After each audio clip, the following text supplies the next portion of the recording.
Da da da da da da. Fuck.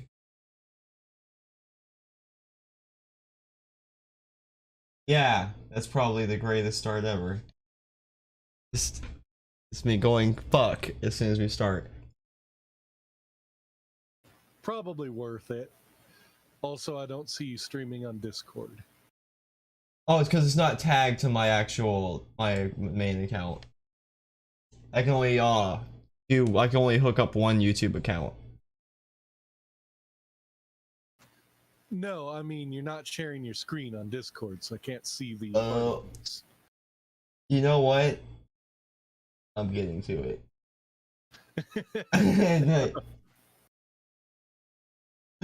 Oh fuck. Here.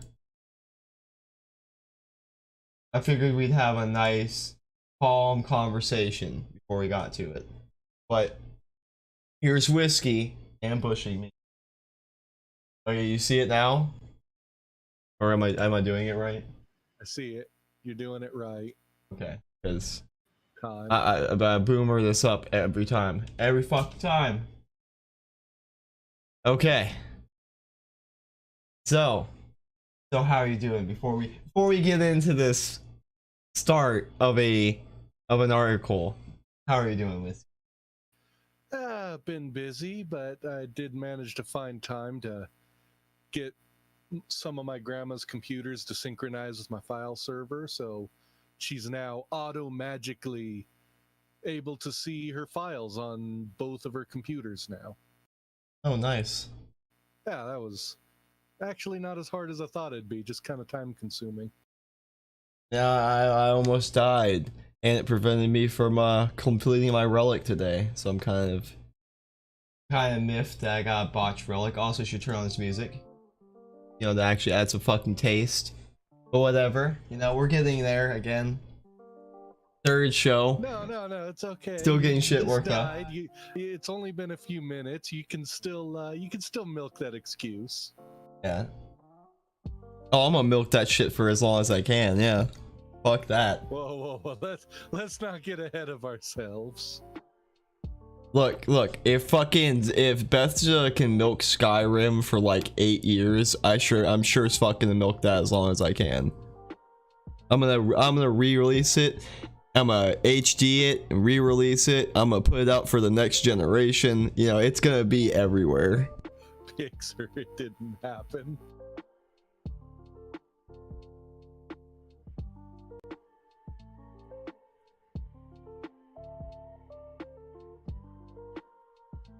So, to start out with, because it's probably going to be a long show anyways, or at least maybe a little longer than normal.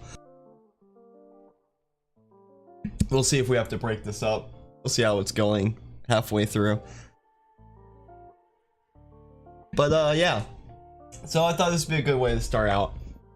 Apparently, apparently Life is Strange had a Tibetan flag in the game, which you would think that, because the people that make Life is Strange are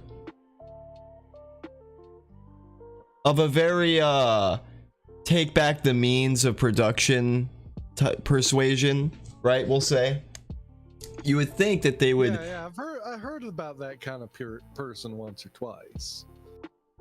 Yeah, so you would think inherently they would know to not piss China off, right?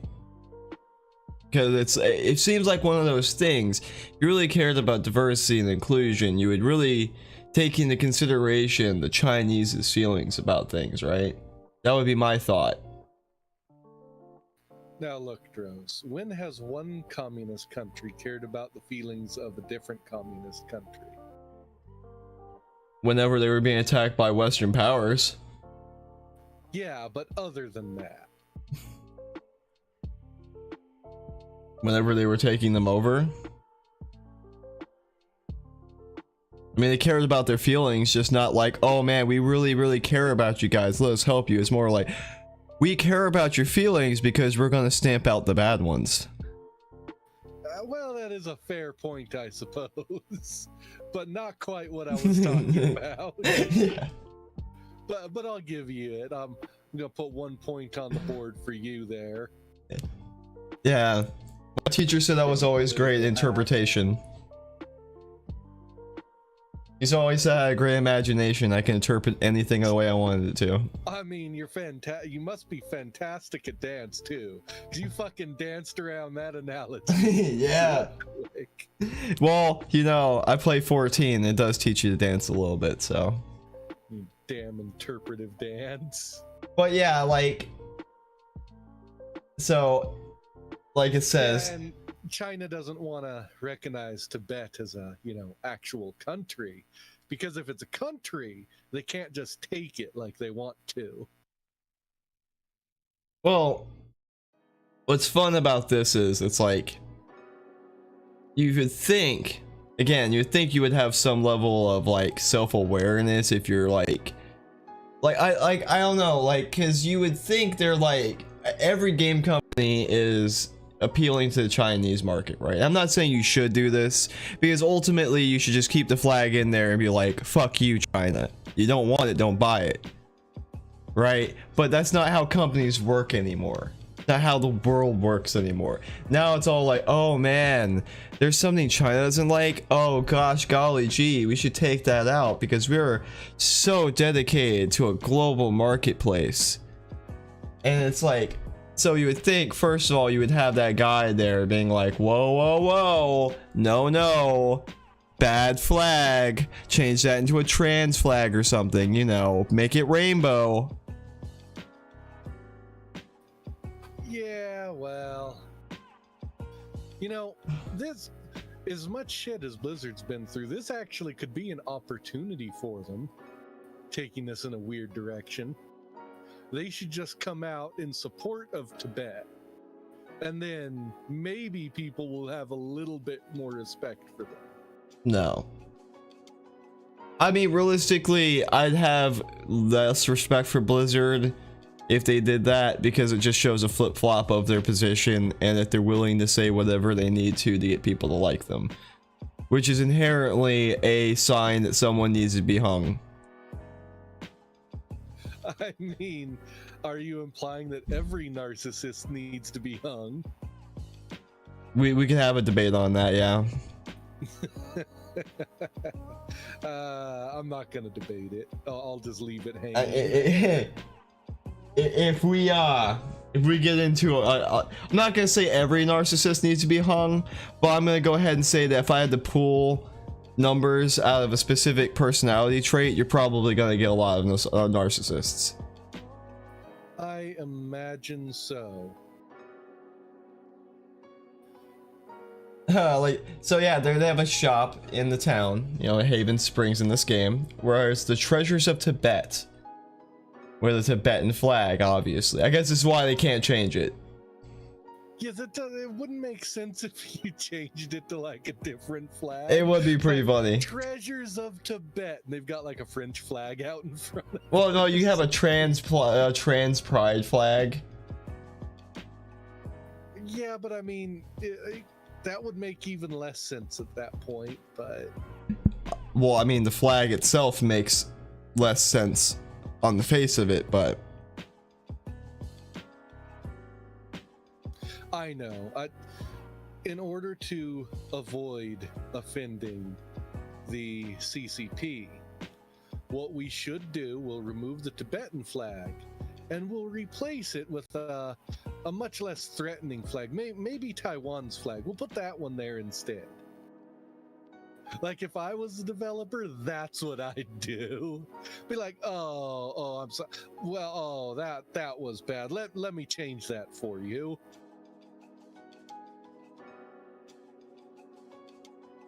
Yeah, no, I'm not muted. I was thinking first. I was making sure the music's not overpowering and thinking a second. Because it's just... Out of all, you would think that you would think the Chinese would have a problem with this game beyond, I don't know, the whole Tibet flag thing.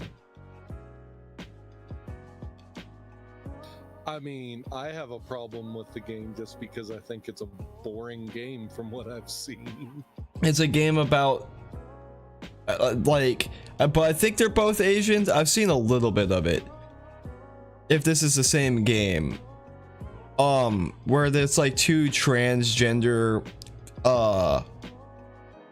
yeah, it's a shopkeep, because I remember Josh from Kiwi Farms playing this, and him like actually having some pretty spicy commentary on it. And yeah, so I guess because the characters aren't Asian, my point kind of falls flat. But you would think that like they would have a problem with like the trend, like the degeneracy of like trannies having superpowers and shit like that, rather than the Tibetan flag. It's weird. Like China's trained the mainland Chinese people to be so strange about certain things. That's a really good point, because China's been heavily pushing back on the idea of being trans or like effeminate men or anything. Yeah. Like that. They're like, no, that's basically outlawed. You're going to be ostracized, and yet they're okay with that part in the game, even though they're against it in like normal life. But they're not okay with the Tibet flag. Hey, well, again, I think it's a matter of the Communist Party cares more about any mention or claim that other countries are sovereign and not part of China. Yeah. Than they do about what their people think and feel. I guess it also makes sense if you're in the know about like the wolf warriors and shit. The Chinese government actually pays like people cents on the dollar to fucking go and put on internet posts and shit like this, attacking people and stuff like that. Yeah, I've heard about that. Yeah, it's like, and they were saying here, Watts user rating remains very positive. The majority of its negative reviews are from Chinese players. The game contains elements of Tibetan independence, implying a split of China. I mean, I would imply that Tibet doesn't actually belong to China and never has. And Tibet is a part of China, repeats another. According to a third, Taiwan, Hong Kong, Macau, and Tibet have been Chinese territory since ancient times, which is not true. No. If I recall, it was part of China at one point until there was a war, and it either became independent or belonged to someone else for a while. I don't remember the details. And now they're just trying to claim, oh yeah, we owned it once before, so it's ours. And it basically comes down to, if someone who was Chinese like went to a place at any point in time once and lived there, China will just claim it as belonging to them. Yeah, but the only problem with that statement is it's not like you're acting like the Chinese have been super unified throughout history, when it's like technically no, like if the argument you're making, they have been unified in all of the CCP's history, which is the only history you're allowed to learn in China. Yeah, because it's like, okay, let's take your premise on the face of it. If you're saying that Tibet and all these other territories are part of China, that would actually technically mean they're part of Taiwan, because, you know, the original Chinese dynasty that ran the country kind of have those claims. Because the communists ran them out. And they have those claims being the original Chinese, like you said, if that's what you're claiming. Otherwise, you're just trying to claim a former territory that got lost to you. Or that, I wish world leaders would I didn't say that right, but and just say, oh, sorry. No, you're fine. Go ahead. I wish world leaders would just be honest and say it like you just did. Yeah, it's like you either admit that you are going to take over a thing that isn't actually yours anymore, or you admit that the government that you chased out actually had the claim, which would abolish your claim to that land anyway. Like, yeah, you can effectively you have no valid claim. Like, you can't destroy the fundamental pre-communist culture and then lay claim to everything that it had I mean, you can whenever you have the boots on the back of the people's necks, but I mean, morally you can't. And it's like, let's see, and then there's, oh yeah, okay, he continues. No matter how the obsolete think, which is a thing they like to say. They like to call people in those countries that think that they're countries, they like to call them obsolete. They will eventually return to the mainland. I suggest that NEETs read more books, stop being stupid, and find a job to support themselves. Taiwan, Hong Kong, Macau, and Tibet is part of China forever. Wow, such spicy shit coming from China man who can probably have it. He probably is like making gutter oil somewhere in mainland China. And I hate to do this, but can you keep going? I need to get up for just a minute. Yeah. So, as it says in the article, previously Chinese users reviewed bomb devotion. Oh, okay, that's another game. To a much greater degree to containing a hidden reference to a meme that compared Chinese. Oh, I remember hearing about this. Yeah, there was like a character that was like Winnie the Pooh and amongst a bunch of Chinese soldiers, which was pretty funny actually. I could see them probably getting pissed about that, not rightfully so, but yeah. Similar incidents are not always politically motivated, however. Nier Automata, I remember this too, was reviewed bombed for lacking Chinese language support. Oh, God forbid, when it was released in Asia. Simplified Chinese is the most popular language on Chinese. You mean in China? I don't know. And China represents Steam's second largest market. Thank you, Steam, for cucking to China like that, by the way, by making your own Chinese client that super censors everyone who uses it.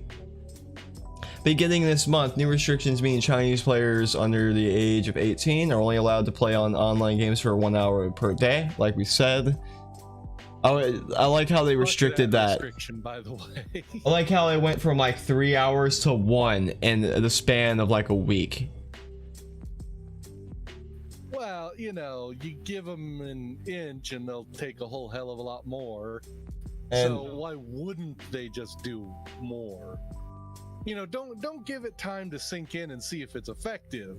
Just double down on it or triple down on it in this case immediately. And the last part is just how they're gushing over trannies and how the game tackles racism and suicide. For what it's worth, when I played The Life is Strange, the first one, right? Dude, there's a girl that's like, oh my god, I blew a guy and they took a video of it and now I'm gonna go commit suicide, which is a totally like a mentally stable reaction to anything that happens in your life. Yeah, that doesn't seem like a normal reaction. That's a quality sign to someone with a purely stable mentality at your hands right there. And so I'm like, I'm like, no, don't do it. Don't jump. Don't want to clean up after in this you. Day and age with OnlyFans, come on. Yeah. Tell me those were the only people. Well, so this did happen. This was put out a couple years ago before OnlyFans was a thing. That's a fair point, but still. But yeah, it's like it's still the women's empowerment era.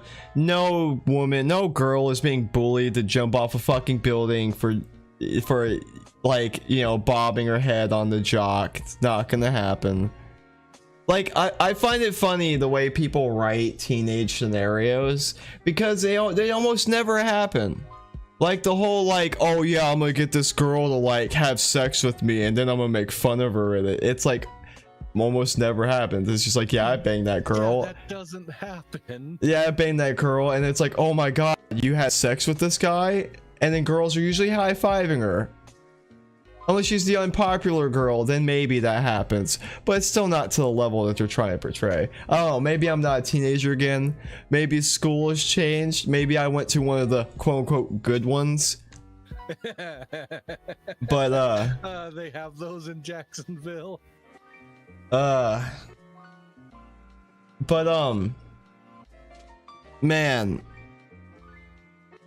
I don't know. It just seems, it seems like, Seems pretty stupid. I lost my train of thought there. Sorry, I couldn't help myself there.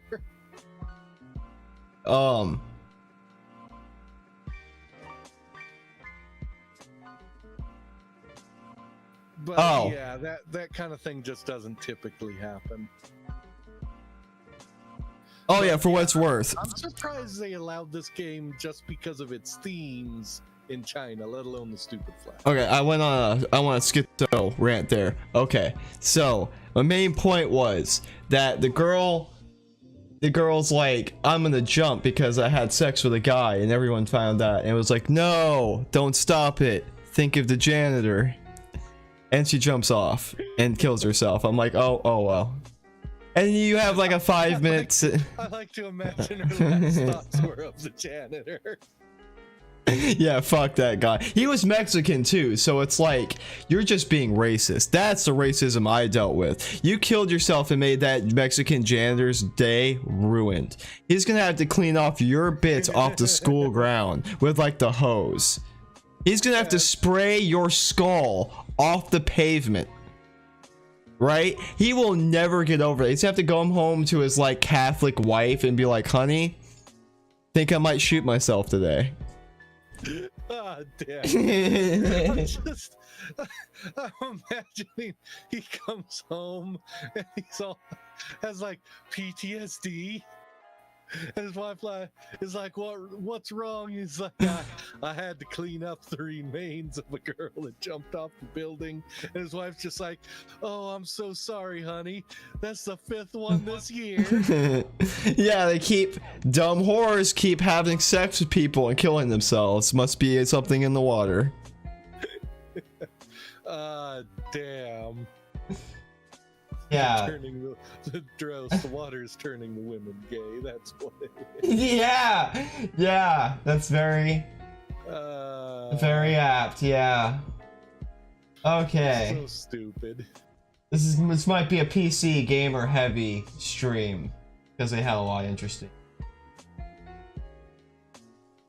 So let's segue into our next topic, which will be Apple and Epic. You know, everyone's two favorite fucking corporations. Yeah. Okay. Favorite. Okay.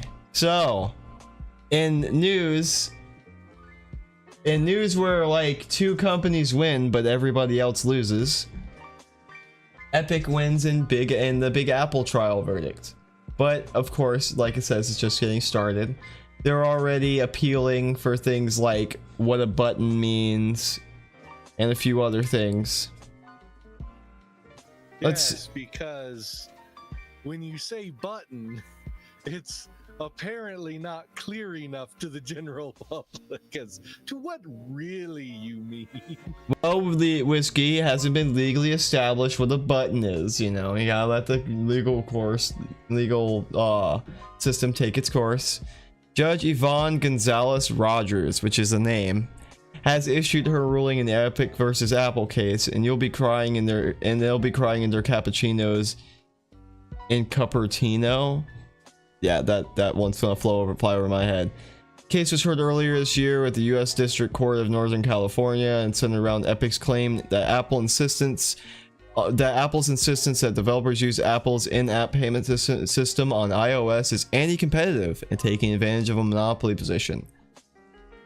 Judge Rogers agreed with Apple on almost all counts, but one victory, for now, went to Epic. The court ruled that Apple did violate California's unfair competition law. Oh lord. Has ordered Apple to change its iOS app policies within 90 days. You know, I love this world where it's like, oh, there's this one obscure place. Well, not obscure. I guess California's not obscure. It's just dying. But it's like, yeah, you did something wrong in California. Change it for the world. Well, keep in mind, I think both of them have their headquarters in California, which is why this applies. Maybe you should change that, Apple. So it's like, oh, both of you are considered as being in California, therefore you fall under California jurisdiction and have Fair to follow point. California law. Fair point. I mean, stupid on their part. They should have set up, basically any of the flyover states have way better laws for most corporations and way lower taxes. But, you know, companies that degenerate together flock together to California, I guess. Yeah, Apple won the affirmation that its business model isn't broadly monopolistic, alongside a minor counterclaim about Fortnite royalties. Because Epic breached its contract with Apple and must now pay Apple around $3 million as a cut on Fortnite earnings on iOS between August and October 2020, plus a further 30% on any other earnings from November 1 through the date of the judgment. Yeah, it's like I doubt Tim Sweeney will be losing any sleep over that. What will have Sweeney, the asshole doing cartwheels, however, is a permanent injunction issued by the court relating to the violation of California's unfair competition law. The injunction, dated September 10, 2021, will come into force 90 days and reads as follows. Apple Inc. are hereby permanently restrained and enjoined from prohibiting developers from including in their apps and their metadata buttons. Yeah, see, their metadata buttons, that's what they're going to be arguing about. External links and other calls to action that direct consumers or direct customers to purchasing mechanisms, in addition to in-app purchasing and communicating with customers through the points of contact obtained voluntarily from customers through account registration within the app. Sorry for that butchering. This means that, as happened in South Korean courts last week, where it has ruled Apple cannot stop apps from pointing customers towards their own purchasing mechanisms. The ruling does clarify that these will be in addition to Apple's own in-app purchasing system, but it's crystal clear that Apple has to allow apps to send users to third-party payment services and has 90 days to do it, which is a fun one. You know, I'm incredibly surprised Apple didn't just go, oh, okay, and immediately change it from a button to like a slider. That's probably what they're trying to do now. They're probably gonna try and change like some buttons or something, or disallow buttons, or they're gonna do something, yeah, and that's why retarded like that to try and get around. And so that's why Sweeney's probably trying to define what a button is, so that they have to stick to a certain interface.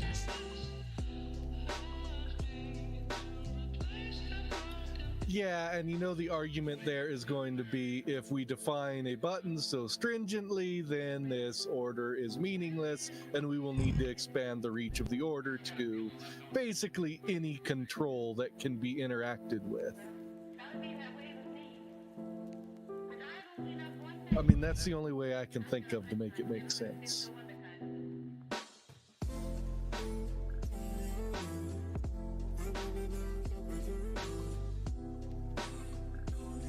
I like that. Success is not illegal. Is at high risk of becoming a new Silicon Valley slogan.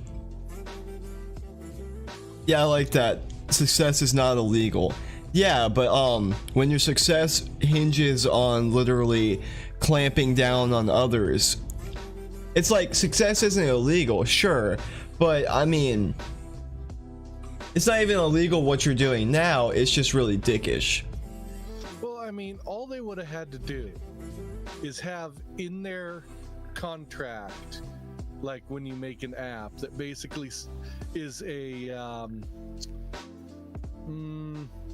lightly restrictive non-compete that basically says anything that, like any program you're selling, if you offer any kind of DLC, in-app purchases, etc., it has to go through our store. Like, they could have just had that in the contract. Or even if it doesn't go through our store, you still owe us, X percentage of it. And then simply by agreeing to that and then putting stuff up on their store, Epic would have actually been totally screwed. But, yeah, they only have lawyers read the contracts, not people that know what they're talking about. Yeah, so like this is just talking about, Apple's court said the Apple's not a monopoly.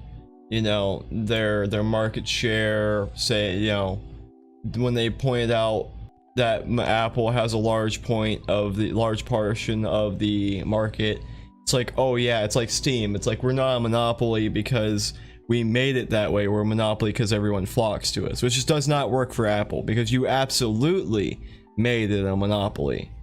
Well, technically, they're not a monopoly in the strict sense. Yeah, but like, you have Android that competes. yeah, what I mean is like when you get an Apple product, it's not necessarily a monopoly. I guess it's a bad word, but it's like the walled garden is a better one. It's like, but there's no law against building a walled garden. Yeah, I'm not saying there's hey, come use our stuff. Really where the problem is in this case, and it's as far as I'm concerned, it seems pretty accurate that what they're doing is stifling other businesses in order to line their own pockets. Yeah, it's mainly, it's not like Steam, because Steam is the type of thing that allows people to go, like, you can go out your own, like when you make a game on Steam, you can have a web browser. You can make the game that's literally a web browser that goes out to an external website, and they just is a donation page. You could make that as a game on Steam. Do that, and as long as you give Steam their 30% of your initial sale of said app, they're happy. Yeah, so it's like, and you can't $100 to get it listed on Steam. Like, I feel like if people are trying to make the argument that it's like Steam, where it just fell into a monopoly, quote unquote, right? It's like, no, Apple definitely took steps to like try and make a more monopolistic market. Oh, absolutely. They took steps to make it way more difficult to move away from their ecosystem. Yeah, intentionally. It's like Amazon Prime, right? There's a big argument that Amazon Prime is actually too good. Like, it's one of those things where there's so many things tied to it that the average person can't justify not paying for it, because they would lose too many things at a time. Yeah. Because you would see, I primarily have it just for the free shipping, because I live in a rural area, so we have to get a lot of stuff shipped, and that means I'm actually saving money compared to what I'm paying them, so it's worth it. Yeah, because I mean, that's what, 2-day shipping, Amazon Video, music, things for your Alexa. What I really care about is the shipping. Every once in a while I will watch something on Amazon, but that's pretty rare. But it's not like, but even that's kind of a different situation, because Amazon's just, it's like, you can't leave us because we're so good. Whereas Apple's like, you can't leave us because we have all your shit. I mean, it's kind of like that with Amazon, but I feel like to a lesser degree to Apple. Well, see, and that's kind of what we want in a free market, is for someone to come along and do so well that for someone else to dethrone them, they have to do ridiculously good as well. Like, that's kind of what you want to see in a free market. Yeah, like you kind of want a Steam, for example, right, where they just like explode through just like just success. Like, you do a job well, and then you're doing it consistently well, and it just keeps snowballing and snowballing. Yeah, and even though Steam itself is a form of DRM, it is unintrusive, so people are willing to buy it. Which is a great service, you know. I'm pretty sure it helped get us away from some of the de novo and crap like that, because it's a much easier sell to developers. Okay, and the judgment went the way it did, however, because Apple's anti-steering provisions hide critical information for consumers and illegally stifle consumer choice, like you were saying, says the court. Yeah. When coupled with Apple's insipid antitrust violations, which you could probably slap that on every goddamn corporation in America right now, these anti-steering provisions are anti-competitive, and a nationwide remedy to eliminate these provisions is warranted. In other words, the court has ruled that it's unfair for Apple to prevent app makers from advertising their own prices and purchasing methods. Yeah, I mean... Yeah, see, antitrust and anti-competitive could basically be a sledgehammer for most of our big corporations. Yeah, and then The Tim's thing is, the Federal Trade Commission just isn't interested in doing it. yeah, it's just mainly going on. Tim Sweeney's happy that he won, you know, and then it's like, oh, Fortnite's gonna be back on the store, guys. When we figure out how to monetize it, you know, give you a window out, and then this right here. This was on, I think, on the same day. Wait, grapples was a big problem. What? Oh, Yeah. What is it? Basically, I believe it's like they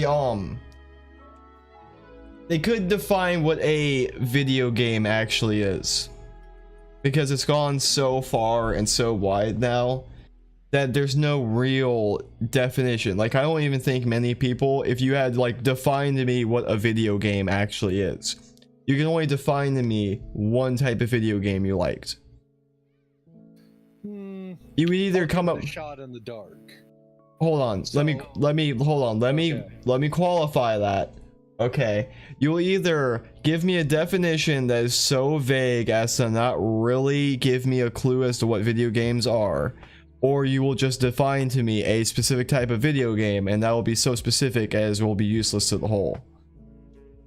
Okay. Well, my definition is a bit broad, but I think it's, as far as a legal definition, would work well.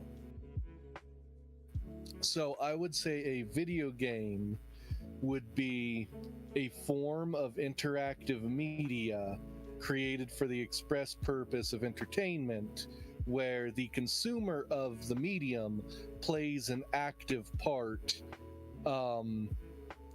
within the medium itself. Unlike, say, television or a story, which are passive. But what about games that are basically movies? Those would no longer be considered games legally. But they were being sold as video games.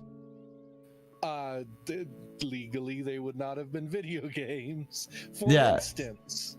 Then it wouldn't work then. But here's the thing: is there any part of them that's interactive? There are video games that are basically just like movies, though. But are they interactive? Because that's the key point. If it's literally just a movie that has a play button, no, because you're not really changing the meat. Well, technically speaking, isn't a play button interactive though? Because you can play and pause well, the play button and pause button don't actually change the media itself. If you recall, in my definition, I said where the viewer actually interacts and has influence over the media. What if the movie has something where you can pick your own, like pick endings and stuff like that? Yeah, I would actually consider that being potentially a video game. Like, it's probably the most rudimentary video game you could get. Well, one of them, you know. Because you actually kind of had that a little bit with some of the old point and clicks. So yeah, I would say that would actually count as a video game. But since you playing or pausing a movie doesn't have any influence on the movie itself, it would not count as a video game. Yeah, this is the main crux of the article here. It's a pretty broad legal definition I came up with, and I think it would even it might include things like walking simulators. That could be debatable, which is good because I debate whether or not they're a game myself. I would say, as much as I dislike them, yes, because like you're walking, it's still input into the game. Yeah, but does it change? Well, I guess it would change things. So yeah, I guess that would fit under my definition. Technically, if I walk from one side of the room to the other, it changes the game. Yeah, so I think that definition's actually pretty good. might not be perfect, but don't sacrifice good for perfect. Yeah. The court begins with a definition of a video game. Unfortunately, no one agrees, and neither side introduced evidence of any commonly accepted industry definition. The judge ruling reads, over the course of the trial, both Epic and Apple argued whether certain aspects of Epic's Fortnite are a game, as well as whether digital services like Netflix can be considered video game stores after releasing projects like the Choose Your Own Adventure Bandersnatch film. Things degraded far enough that for a brief moment in time, legal experts had to address a semi-naked version of Peely, Fortnite's sentient banana man, which is probably not anything anyone really wanted to see that day. It's like, are we really arguing over like a half-naked banana? I mean, to their argument of, well, if you say this thing, then wouldn't a choose your own adventure movie be a video game and make it a video game store? And my answer would be no. It's still a video platform that happens to offer a game. Yeah, right? It's not geared towards being a game store. And the judge seems to kind of agree with you, right? At a bare minimum, video games appear to require some level of interactivity or involvement between the player and the medium.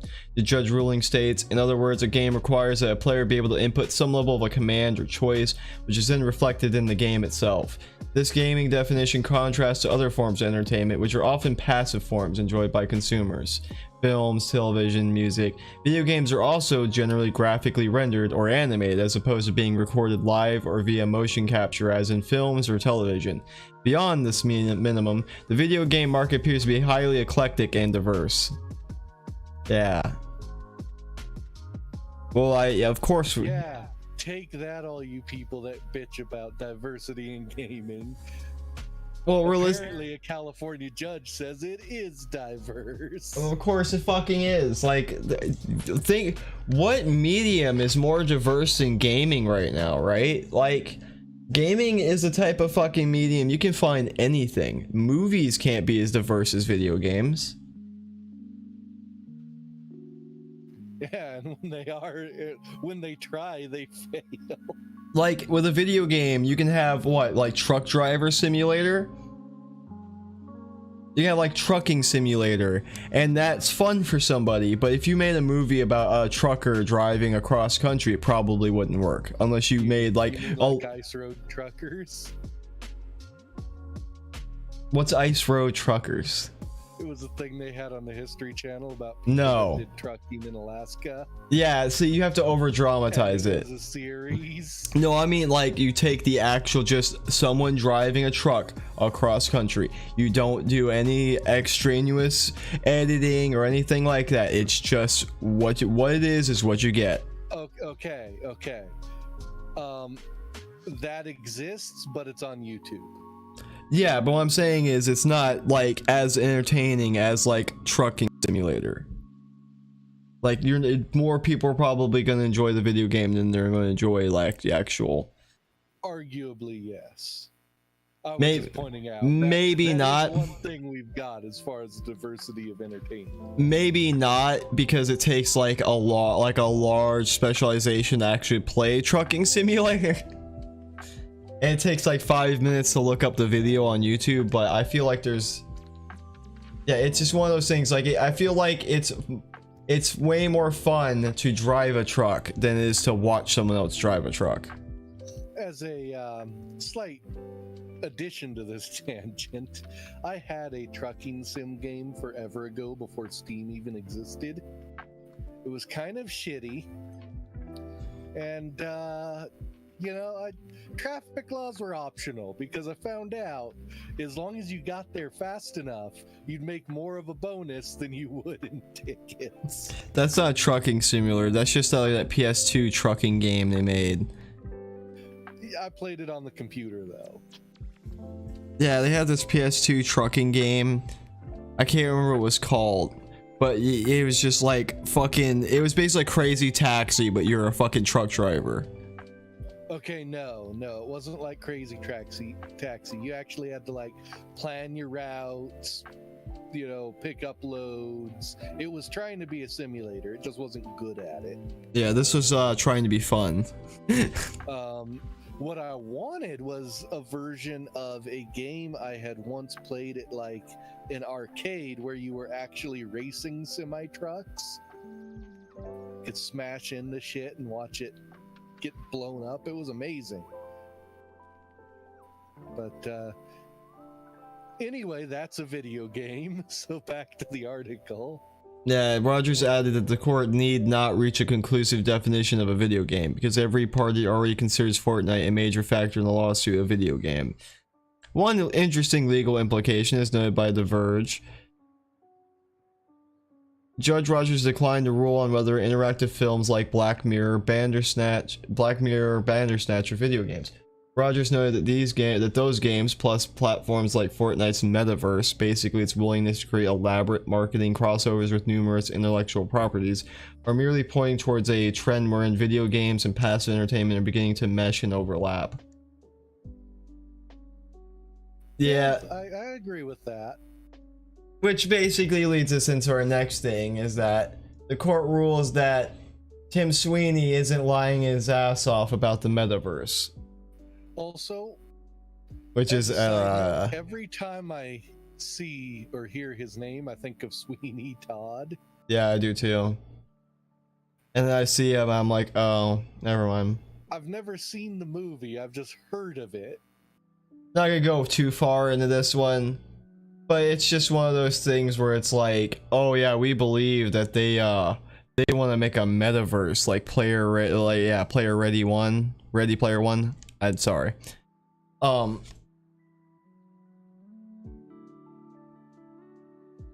I kind of have mixed feelings about this. Oops. I'm wondering what do they actually mean by metaverse? Like what's the claim? Because I've not heard this. Okay, so let's see if I can't find it. Let's see, as for what the metaverse actually is, well, the court understands it to be a digital virtual world where individuals can create character avatars and play them through interactive, programmed, and created experiences. It's the virtual world of Neil Stephenson's Snow Crash, where the term originated. Where the term originated, Ready Player One is the more modern reference, where users can have social experiences, game experiences within an online environment that's authored not just by its operators but also by its users. Second Life, VR Chat, and Roblox came to mind, though the latter is actually mentioned by the court. Probably for the best given the stir a new bananas already caused. Yeah. Okay. Ugh. Even if he genuinely wants to pull that off, it ain't gonna happen. Well, the thing here is that I would hardly call Fortnite a metaverse. Just because you have a lot of crossovers doesn't make it a metaverse. Like Monster Hunter has a lot of crossovers. That doesn't make it a metaverse. And I agree. I know Monster Hunter didn't make like stages and it hasn't like put a Martin Luther King speech, but just because you break the fourth wall doesn't mean you're a metaverse. It's just one of those things. I mean, don't get me wrong, because people give Fortnite a lot of shit, right? But I will give Fortnite points in this. Like, they do generally do some crazy things in their games, like when they do the season transitions and stuff like that. It's really big. Like, they change the world and stuff like that. Yeah. So, you know, props to them for that. And as a side note, I still really miss the all snipers and all rocket launcher matches. They were amazing. But I don't think, like, if this was any other company, I would be like, oh yeah, okay, fine. But since it's Epic and Fortnite, no. Yeah. Yeah, no, they definitely don't have a metaverse. Yeah, it's like a realistic 3D world that mixes games and socializing. That's just an MMO, my dude. It not already exists. It's not a metaverse. It's what's called a MMO. That would be like saying if I put a Nicki Minaj concert in Final Fantasy XIV, it's a metaverse now. So, would an MMO that's also a metaverse be an MMMO? Oh my god. Please don't. Triple MO. Guys, we found out why the MMO genre has been dying. We need to add an extra M on it. Just stop. It's gonna be Mo. Yeah, why could Shit. M300? Yeah, just M30 actually makes it more like Mo. honestly, this already covers a lot of what we went over. It's just mainly like Tim Sweeney being like, I want to make a metaverse, and the court being like, oh yeah, it seems sincere. Yeah, sure you do. You just want to get money. Let's be honest. If you didn't only want to get money, this lawsuit wouldn't have happened. So Also, daily reminder that PC Gamer is owned by, I think, Epic through some crazy shit, like through some corporate gymnastics.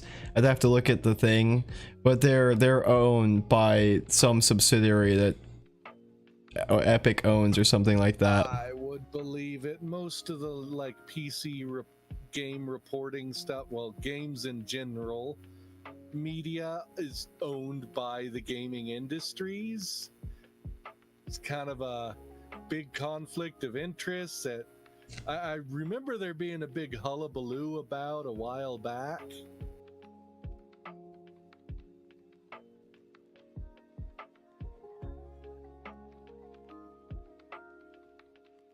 Then, let's see.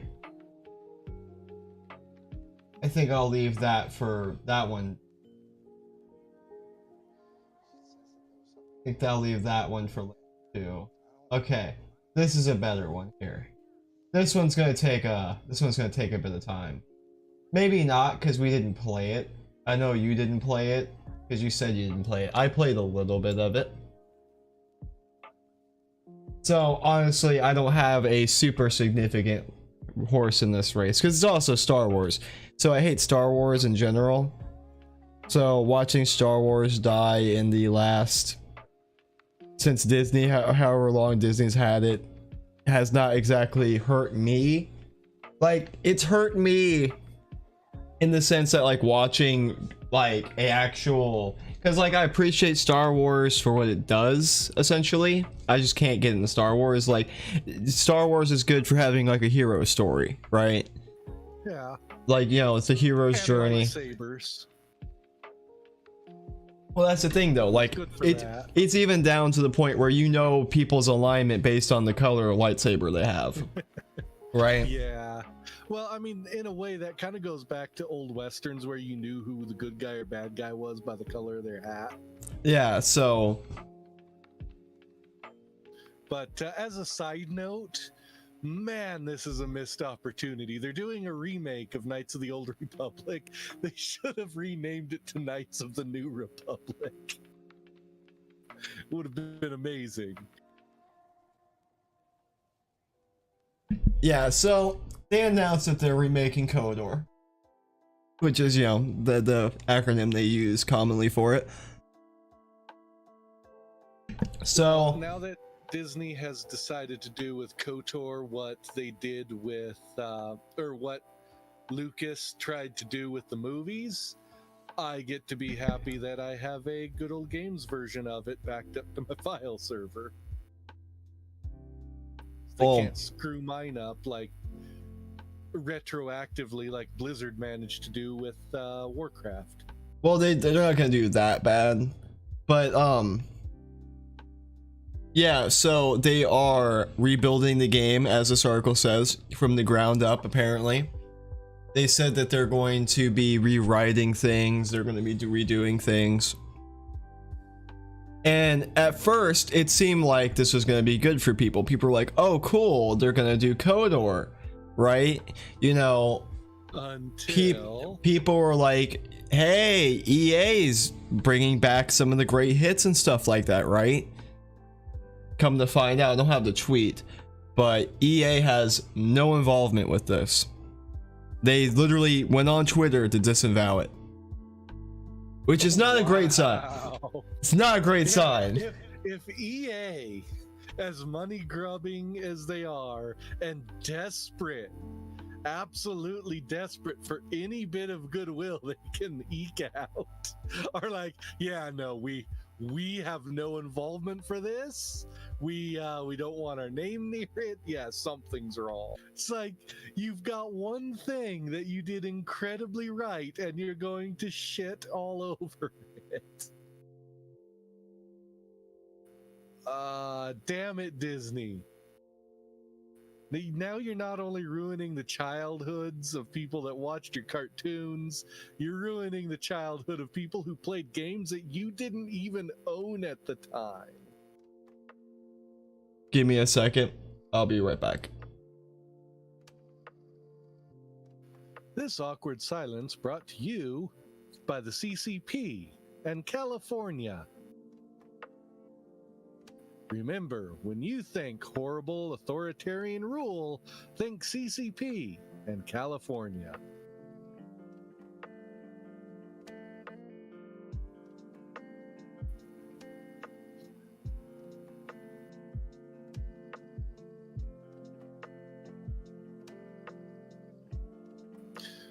But yeah, this article is, well, not article. There's too many redos, and it's cool that you would think you're getting a remake, but let's see. It even says they will be. Damn it, Dros. There Sorry. you go. Sorry, came back. I had to get my phone. Sign into my Twitter account. So I just noticed it says following on from their previous efforts with Republic Commando and Jedi Outcast. Are they redoing those two, or did they try to redo them?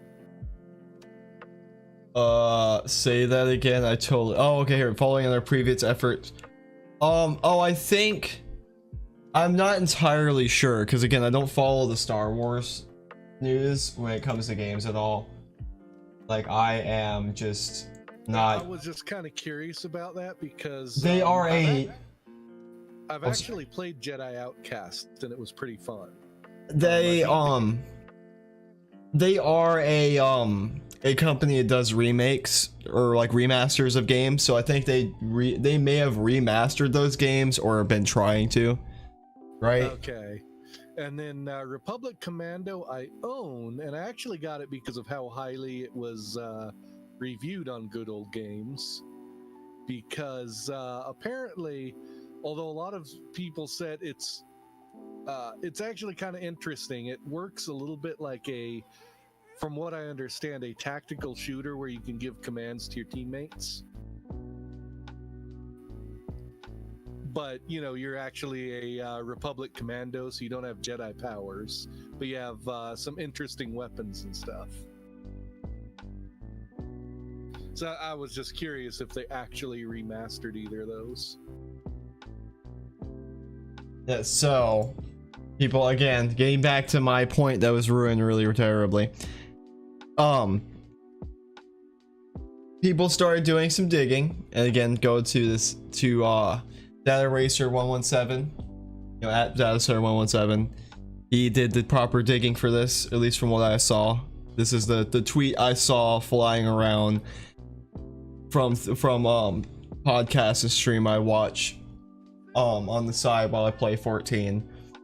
And yeah, so we're gonna go through some of these pictures, and because I looked through these and it was like, this is the person they got to write Star Wars. Yeah, so just that one quote in that post saying she was asked about her favorite Star Wars game in 2019 and she said not KOTOR. Why would you get someone like that to rewrite that game when the story of that game is what most people really liked? Yeah, boy, here we go. It's almost like you're trying to shoot yourself in the foot. Okay, first of all, let's point out she's from Critical Role. Anyone, like, I don't watch Critical Role, right? But I know if it was a light bulb, it would glow in the fucking dark. It's probably not the best phrase because it's not really fed, but like, Critical Role is the type of thing that, like, I just tell by the people that talk about Critical Role, it's the most cancerous lefty bullshit on the planet. Critical Role, not watched it or really heard it. I mean, I've heard the name, but that's it. basically, from what I understand, Critical Role is a bunch of lefties that made skits about playing D&D, right? Okay. And this is what got a bunch of lefties into D&D, was Critical Role, on top of like the Big Bang Theory and the popularization of nerd culture.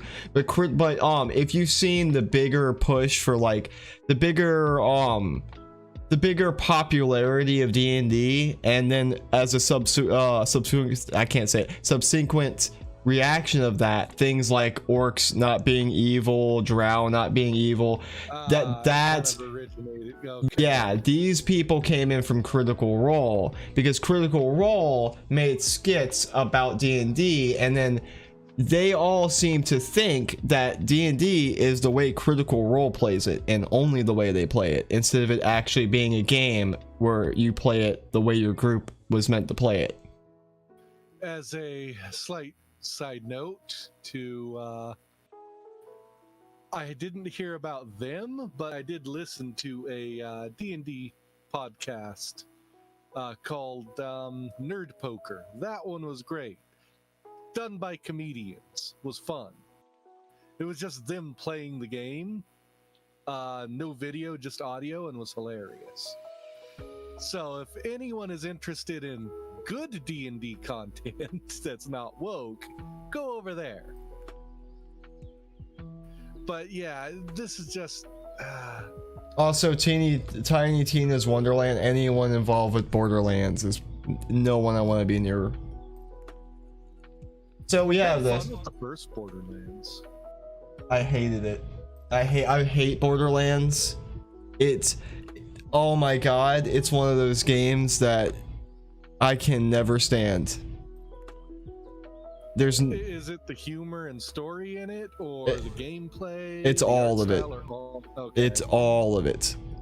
It's the dumb art style, it's the terrible jokes, it's the terrible gunplay, it's the terrible gun design, it's the terrible story, it's the terrible bosses, it's the terrible ending. Like, all of it is so bad. I really enjoyed the first one. What can I say? Like, and then whenever you hear, because I played the first and second one, right? When I played the second one and I beat it, I'm like, I'm never playing another Borderlands game again. It's so terrible. In the second one, they have a bad guy called Handsome Jack, and he basically sits there and shit talks you the entire game. Yeah, I know. You and I started playing that one in co-op. Yeah, it's so terrible. It's just like, I remember like Butt Stallion being said at one point, and I remember like whenever it came out, everyone just, there was just like, oh my god, it's like the funniest thing ever. I'm like, this shit is so fucking normie that it makes me want to vomit. You know, I think at one point it wouldn't have been normie, but it became that. Yeah, maybe if it had some teeth to it, but it literally just came off as comedy now. Like the comedy you get now, like if you look at that Star Trek cartoon show they brought out, where they make jokes like, I'm gay, ha ha ha ha ha, that's basically it. Or like, the only difference is Handsome Jack is like, you're gay for horses, ha ha ha ha ha ha. It's like, wow, dude, can you go neck yourself already? Because if I have to suffer your fucking company for like 5 more minutes, I might neck myself. Well, you know, there was one thing that I think even you have to give the game credit for. What's that? It did make you hate the villain. Yeah, but it's not hard. Like that's like with Neo and difficulty, right? It's like it's not hard for me to hate a villain. Like for example, I can make anyone hate a villain basically. Okay, you start your game out, right? The villain, you start out bound together in ropes, right? With your family. The villain shoots systematically every single one of your family, right? And then shoots like a couple of minorities in front of you just to make sure he's extra dubious. Shoots you, doesn't kill you, and then you go through the whole game finding out that he just tortures and maims everyone he comes across, and that you're just traveling his death wake to find him. I mean, Yeah, you're gonna hate like him. A kick-ass 90s action movie to me. You're gonna hate him, right? Because yeah, he shot you, killed your family, killed minorities, whatever, right? He did all the bad things. I could put like other things on along the path, like holocausters and fucking, you know, like just crazy villainous things like old Roman torture chambers and shit like that. It's like, yeah, but it doesn't make him a good villain. Gonna be honest, I kind of miss the days when you could just have in a game, it's like, hey, this guy's bad, go kill him and everyone that works for him. You don't get that so much anymore. I mean, you do. And I would say that's... well, I think part of it is the lack of just general first-person shooter single-player games. You don't really get those anymore, I guess. Yeah. Like, if it's just like... I don't know. If you're gonna do a villain like that, like Xenos is a good way to do it. Where he's just straight chaotic evil.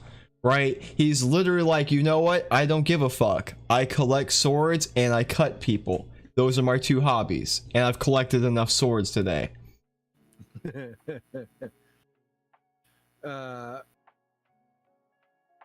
But yeah, my main point in this is, why would you hire someone to rewrite a game that they claim they don't like, and that the writing in the game was one of the things that the fans really liked? That seems like such a stupid move. Like, completely regardless of anything else they could possibly do, why would you do that one? The only thing I can think of is we have an instance where she is like a friend of a friend or is sleeping with someone or something like that, and they're like, yeah, we have to put her in this. You know, we have to have her write it, instead of just being like, look, she's probably not the right person for this game.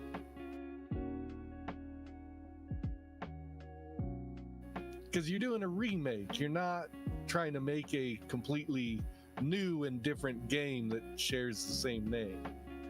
It's the wrong approach. Oh Lord, Whiskey. You don't know. Much like villains, remakes have seen a I guess you could say a remake to their image. Keep your damn microtransactions out of my single player games that didn't have them to start with. Just look, those microtransactions, they'll fit all the way up there. You just have to want it enough. You can put them right where the sun don't shine. I don't know, I've had a lot of villains I've liked over the years, right? Like, I mean, a lot of them I'm gonna pull from 14. There's a villain that's so good in 14 that, again, he actually got me to put my guard down, like psychologically, which is hard for me to do story-wise, right? It's like, because I literally suspect just about everybody, even when I know there probably is no chance of them doing it, just because I've had stories where it's like the character that is literally the one who is the nicest person in your party is the one who fucks you at the end. You know what older game villain I really liked? Yuri from Yuri's Revenge. Hey, Yuri. Red Alert 2. Hey, Yuri. That's great. Yeah. That was a fun villain. Of course, they also had like the cheesy FMV videos with them in it for the storyline, but it was fun. one of my favorite villains is the fairy from Bravely Default. And this is not played that one. It's gonna be a kind of a massive spoiler, but I mean the game is pretty old now. It's like what, 5 years at least old now. Well, like in Bravely Default, you start out the game. It's like a traditional Final Fantasy.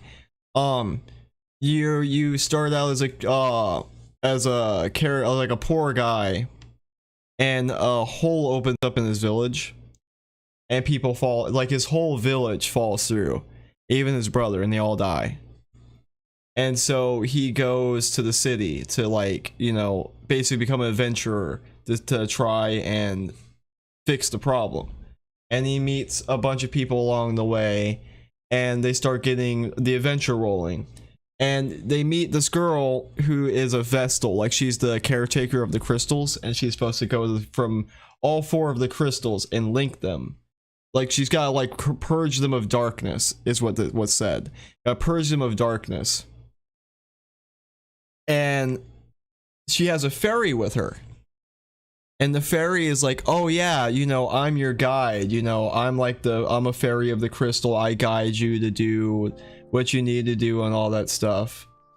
It's like, okay. And basically, if you pay attention, and I did a little bit, you pay attention, the fairy's not really giving you an option. Like, it sounds like a normal character. It's like Madoka Magica. At first, it sounds like a character that's like cheering you on, like you can do it, but it's more like you will do it, right? And you actually end up like finding out there's other worlds and stuff, and you have to end up going and linking the crystals throughout a different world 9 times, which includes killing your like one character's parent and doing a whole bunch of other kind of terrible things, because you're told by the fairy, and kind of the way they're acting is really suspicious, that they're, you know, trying to stop you from saving the world. And so is this where it is like the twist where you were the villain the whole time because you're listening to that fairy? Yeah, it comes to find out that like actually the design on the fairy's wings represents the number of crystals she needs to awaken. And each time you've been linking the worlds of all the crystals, the numbers on her wing has been going down. So when you link the final world, she goes final boss mode and basically murders your entire party.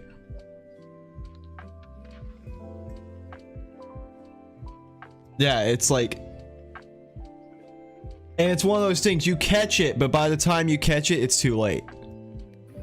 You know, it's a good villain, because you can draw parallels between Sam Maggs here and Disney, and Disney's the one going around doing horrible things because someone has convinced Disney to do it. Because Disney wants money, they don't want it to be a flop, but it's gonna be one. No, Disney's very much like there's no like hero here. Everyone's the fucking fairy. No. She wants to spread her poisonous little ideology, right? Just like Critical Role, and Disney wants to make money while spreading the poisonous ideology. In all fairness, I wouldn't be surprised if a lot of the like high up executives just want money and they don't give a shit. No, they definitely believe this shit. No, no, they definitely do. They may not. I don't actually know them, so. No, I've seen like Kathleen Kennedy and stuff like that, the shit they talk about on Twitter and stuff like that. Like it may not be one of those where they actually preach it, like they actually practice it, but they definitely preach it type thing. Gotcha. It's like how people will say they're Christian, but they won't go to church, they won't actually, you know, do anything religious. They're just, and it's like, it's a lot like that, only they're more, but it's like when those people are militaristic, and it's like you don't really have any real faith, you're just using your religion as a cudgel, right? You're just using, you were taught a certain set of behaviors that you don't do, and you know that you actually could do those things, but because you psychologically were prevented from doing those by people around you, you want to make sure everyone else can't do those things either. If that makes any sense. Yeah. It's like if I, as a kid, am not allowed to have chocolate, right? And then I grow up to be an adult who just can't, who psychologically won't eat chocolate because in my memory, I remember like my mom slapping my hand, right? It's like, oh yeah, no one can eat chocolate because if I can't have chocolate, no one can. It's like that. Well, regardless, it's just one big dumpster fire. Or it's probably a better way to put it. It's not that if I can't have chocolate, no one can. It's that chocolate is, I was told chocolate is bad, so chocolate is bad for everybody. And no one should eat chocolate. That's probably the better way to look at it. Because that's the way, that's the actual pathway. So it's a militant diabetic. I see how this goes. Well, it's more like a health nut. Right? Because if you're not a diabetic. After the stream, I got stories about health nuts. Yeah, it's like those moms where they wouldn't let their kids have sugar, and then the kids are like, or the kids grow up and they're like, yeah, we should remove all sugary drinks because they cause all sorts of health problems. It's like, let people do what they want to do. Yeah. Like, if people want to drink sugar drinks, that's on their own. They should take it up on their own to like exercise and do things like that. You shouldn't be forcing people to do that. Yeah, I agree, but try convincing them of that. But it's a gland problem, Whiskey. So it's on both sides too. Gland's problem. Okay, so we have those tweets, right, where she's like, I'm not a fan. Let's get to these. If you want to hate Ray, and let's be honest about it, you hate that she's a Mary Sue because she's a woman. It's cool. Just be real about it. No, because people don't like what's the male equivalent of that? Gary Stu. Manny Sue? No, Gary Stu. Okay, well, no one likes that either. Well, no, they do, because they're like, ER did a good job of this. ER did this really well. He said the difference between a Gary Stu and a Mary Sue is that a Gary Stu has a goal outside of the storyline. So like a Gary Stu is like, I want to live a peaceful life, right? And so you go, your entire character arc is you obtaining power so that you can live peacefully and get outside of the story arc, right? And then live happily ever after, have kids, whatever, right? For a Mary Sue, it's just to be good at whatever the current plot dictates you to be. They don't have any real goals outside of the storyline. It's just whatever story says it, their goal is. So it's like, if I don't know, because I've seen an awful lot of male Gary Stews in Isekai that basically are only whatever the plot requires of them. Yeah, but what I mean is, like, for example, Ed from Full Metal Alchemist is a Gary Stew, right? Because he will always succeed. Like, he fails in some key points, but realistically, when Ed fails, it just puts him that much closer to his next success. He has it's like BDO. He has fail stacks, right? When everyone else would just fail and they have to deal with that, Ed has fail stacks. So if he fails, the next success is that much greater. Yeah, but I don't think he's the best example of that, because I can point out some characters that are literally just basically the way they've written Ray, and I hate them because of that. Like, it has nothing to do with the fact that they're a man or a woman. They're just poorly written. Well, I would say you can have an overpowered character that everything goes their way as long as it's written incredibly well. Yeah, but oh, sorry. Hell, a good example of that could be an incident like One Punch Man. Now, the difference is he fails at the things he actually cares about, not the things he's amazing at. So Yeah, but that leads not into the greatest argument, but well, that leads into like with what I was saying with Ed. Saitama has a goal outside of the storyline. Like he actually just wants to be satisfied, right? The storyline is just him saving the world, but he just wants to be, you know, satisfied with doing something again. yeah. See, And I think that's their main problem. They wrote what effectively would normally be an overpowered character, but their only motivation is do the specific things that they would need to be overpowered for.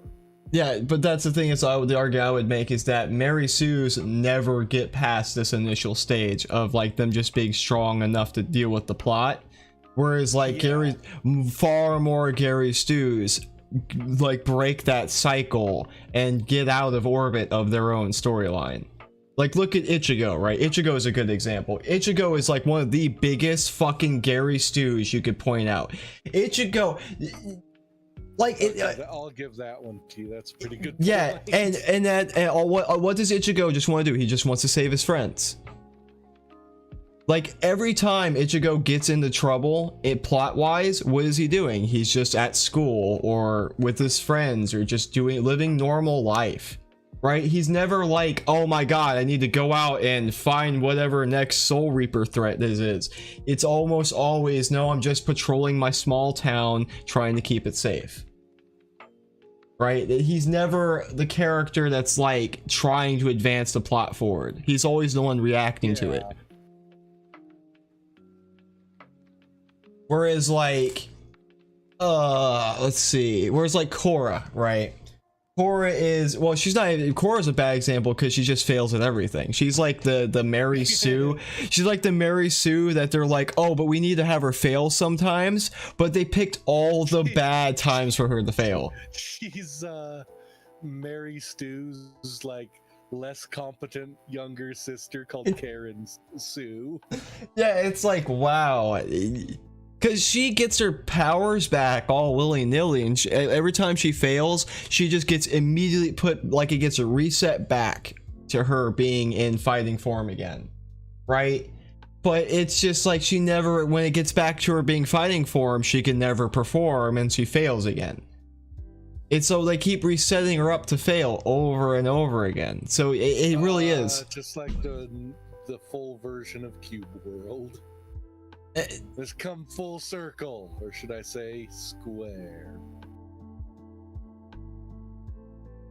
I'm sorry, that was bad. I feel bad for doing that. But to answer her statement, it's like, no, it's not because they're a woman. Honestly, I love to see women characters succeed in storylines, provided they're well written. Like Noelle is a good example in Blaze Blue, right? I mean, she's not exactly the best written, but she's a good character that ends up like, she ends up being this like really shy, like kind of almost emotionless girl, because her weapons actually seal her personality away, and then it breaks. And then she actually ends up like going through a character arc where she becomes a much better person and more confident through herself, right? And it's like, yeah, that's a good thing. You want to see that with female characters. You want to see them go, or like a good one is Anderson. Oh dear God, Anderson in Judge Dredd, or just a Dredd movie, right? The Dredd movie they put out not too long ago, like in 2012. I still need to watch that one. Oh dear Lord, it's about Dredd taking a rookie in for her first day, and she's this blonde, cute, she's so fucking adorable. Imagining it being kind of like Training Day. Like she is like a 9 out of 10, hot babe. He's taking into this fucking war zone of a city. And through the movie, she is the best female sidekick I have ever seen ever. She never once questioned him. She never once gave him attitude. She did what she was told. it was just Which like, is how things typically go when you're first going out on a job Yeah. like that. it was so stunningly well done that I was just, because I didn't watch it originally, because when I originally, years ago, when I was like, because it came out when I was like 22 years ago, when it originally came out, I was like in theaters, I'm like, I'm not gonna go see that because they're gonna ruin Dread, right? Because I saw the original Dread movie and I loved it, right? And so I read like Judge Dredd comics and stuff, what ones I could get. And so whenever the second movie came around, like, they don't make movies like they used to anymore, so I don't want to see them make a Dread movie because they're gonna make it terrible.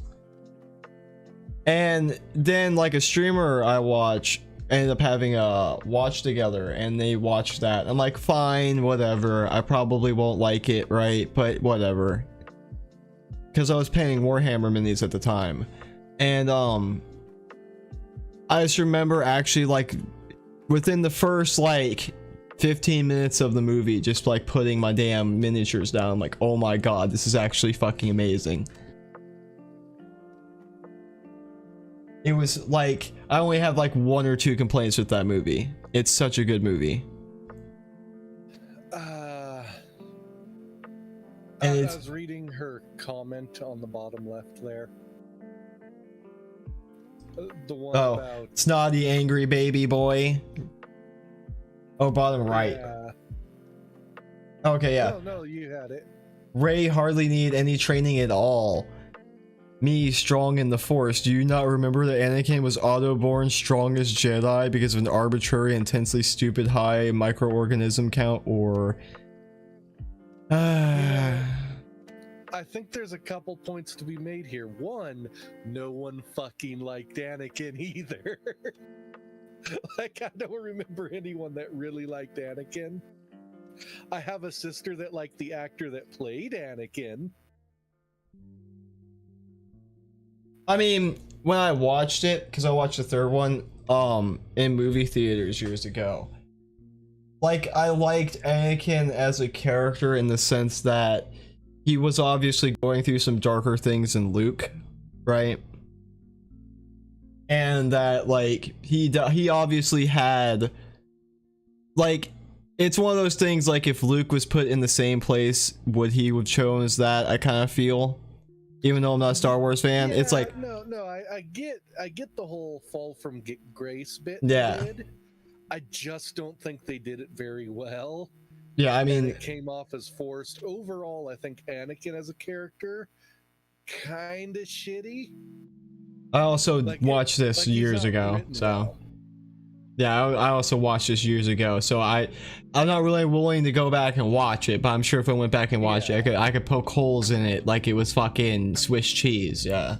My only complaint is she's using it as though, oh yeah, but you loved Anakin. It's like, well, actually, Anakin's kind of a bitch. Also, fun fact, Anakin still lost. Yeah, he did. Yeah. Let's be honest, most people prefer Anakin as Darth Vader as opposed to Anakin. Yeah. Like, well, I'm sure even though you haven't really been into Star Wars, you probably know a few of the quotes from Darth Vader. Yeah. Just because it's so ingrained in pop culture. Well, not only that, I played Soul Calibur 4, which had Darth Vader in it. His ending was pretty okay.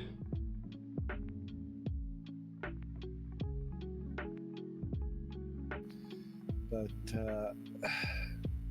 this is just a stupid fumbled mistake on Disney's part. And we're not even done yet either. The Last Jedi. Men screw literally everything up every time. Remember that Asian pilot that crashed into Finn in The Last Jedi? I believe that was The Last Jedi. Because I never watched it. I didn't watch it either. I've seen some clips of it of people analyzing it, but yeah. I believe, because I watched ER's review on it, not the actual movie. Cause I'm a weird motherfucker, right? I will watch ER sit there and criticize frame by frame Star Wars, and that is entertaining to me. But the actual Star Wars, I'm like, nah, that faggotry, I will not go near it. But you know, I'm pretty sure an Asian girl, like Flint, this black guy is piloting a thing trying to stop the bad guys, and the Asian girl, lol, ends up crashing into him with another spaceship and stopping the whole thing. So, you're saying it's racist for trying to say Asian people can't drive? I'm not saying that. Disney is saying that. It's so dumb. And keep in mind, I wasn't a fan of the original Star Wars movies or anything. So I look at this and go, yeah, you know what? It's making the original series look good, and I didn't really care about it that much to begin with. That's how bad this is. It's The Last Jedi. Please listen to the powerful queer woman for once in your ding dang life. I wish I could bring up ER's review, because this woman she's talking about, if I believe I know the woman, there's this purple haired woman. I will have to watch ER's review of this shit so we get proper context later on, or at some point. But there's this purple woman who's on the ship, and there's a character who's like a pretty competent pilot, kind of like how Luke was. And he's like, I need to know the plan, right? I need to know the plan that we're doing so that so that we have faith that we're gonna get through this, right? And she looks at him dead in the eye and she goes, you need to know your leaders are competent enough and aren't just gonna throw you like haphazardly at the enemy in hopes that they will, you know, reach their predetermined kill limit and stop murdering them. well, yeah, she's like, I can't tell you the plan. You just have to trust me. See, and I would have been the guy who would have just gone, well, I can't pilot for you. And she does this throughout the entire movie. She's like, I just can't trust you. You're a rogue element and all this other shit. And it was like, it's your own pilots, and you're like, I can't trust you. You're rogue. She's the fucking emperor of mankind here, who's like, you're my most trusted son. Now I have to go do something in secret. Well, what is it? I can't trust you enough to tell you. So it's like she's telling him, she's basically saying, trust this woman, this queer woman who's just giving orders and won't justify herself to what seems like these ridiculous fucking things she wants done. Sorry, but trust is a two-way street. You have to earn it before you can expect it. Just full stop. I don't care who you are. That's just the way it is. Don't expect to walk in on the job and just have everyone trust that you're not going to throw them into a suicide mission. Yeah, I know we're not supposed to ad hominem, but she already looks like just a mom. She looks like the type of woman that is like 40. And it's like, you shouldn't even be in on this stuff. You should be having a family. Or if you do have a family, you should get off the internet and focus on them. I don't even care about that. I just care about the stupid ideas this person seems to have and being completely anti what the fans are. Why the fuck would you hire her? It's like you're literally, it's like you're begging for what you're doing to not make money. Yeah, she has quite the tweets here. Star Wars is for... Oh, sorry. Go back. Yeah. Star Wars Damn is it. for... Everyone. Okay, because there's an M there. Which and is it confused which me. is the typical statement everyone loves to say. Star Wars, Warhammer, X is for you. It's for everyone except for you, bigot. See, this is what happens when a fandom doesn't gatekeep well enough. Spent a lot of time talking about fighting the patriarchy, but these are the little moments I despise it the absolute most. Representation matters. Because of the way she wrote that, is she saying despise the patriarchy or despise talking about it the most? I think something happened that's particularly triggered her. Yeah, it's just, I know she's talking about despises the patriarchy most, but Representation matters. I feel lucky to work somewhere that values the inclusion of marginalized and alphabet people on both on and behind the screen. Yeah, representation doesn't matter at all. I've never seen Star Wars, lol. Yeah, just Then fighting maybe the Star Wars isn't for you, just like it's not for me. It's just I can admit it and be okay with that. Yeah, see, fighting the patriarchy makes me hungry, so I'm gonna go sit in the kitchen while my male partner cooks me dinner. What a fucking cuck. I mean, has she ever considered that he's could be doing something to her food that she's not aware of? Because someone who acts like this all the time, yeah, I'd be poisoning them at this point. If they were living with me. Some of the worst professional experiences I've had involve white women with internalized misogyny doing the work of the patriarchy. I understand it, but it doesn't make it any less painful. These are probably like the handful of women just doing their job and they don't give a shit about her. It's freezing, but hating the patriarchy keeps me warm. I want to take this down and like use it. Take this tweet here and just use it as a joke forevermore.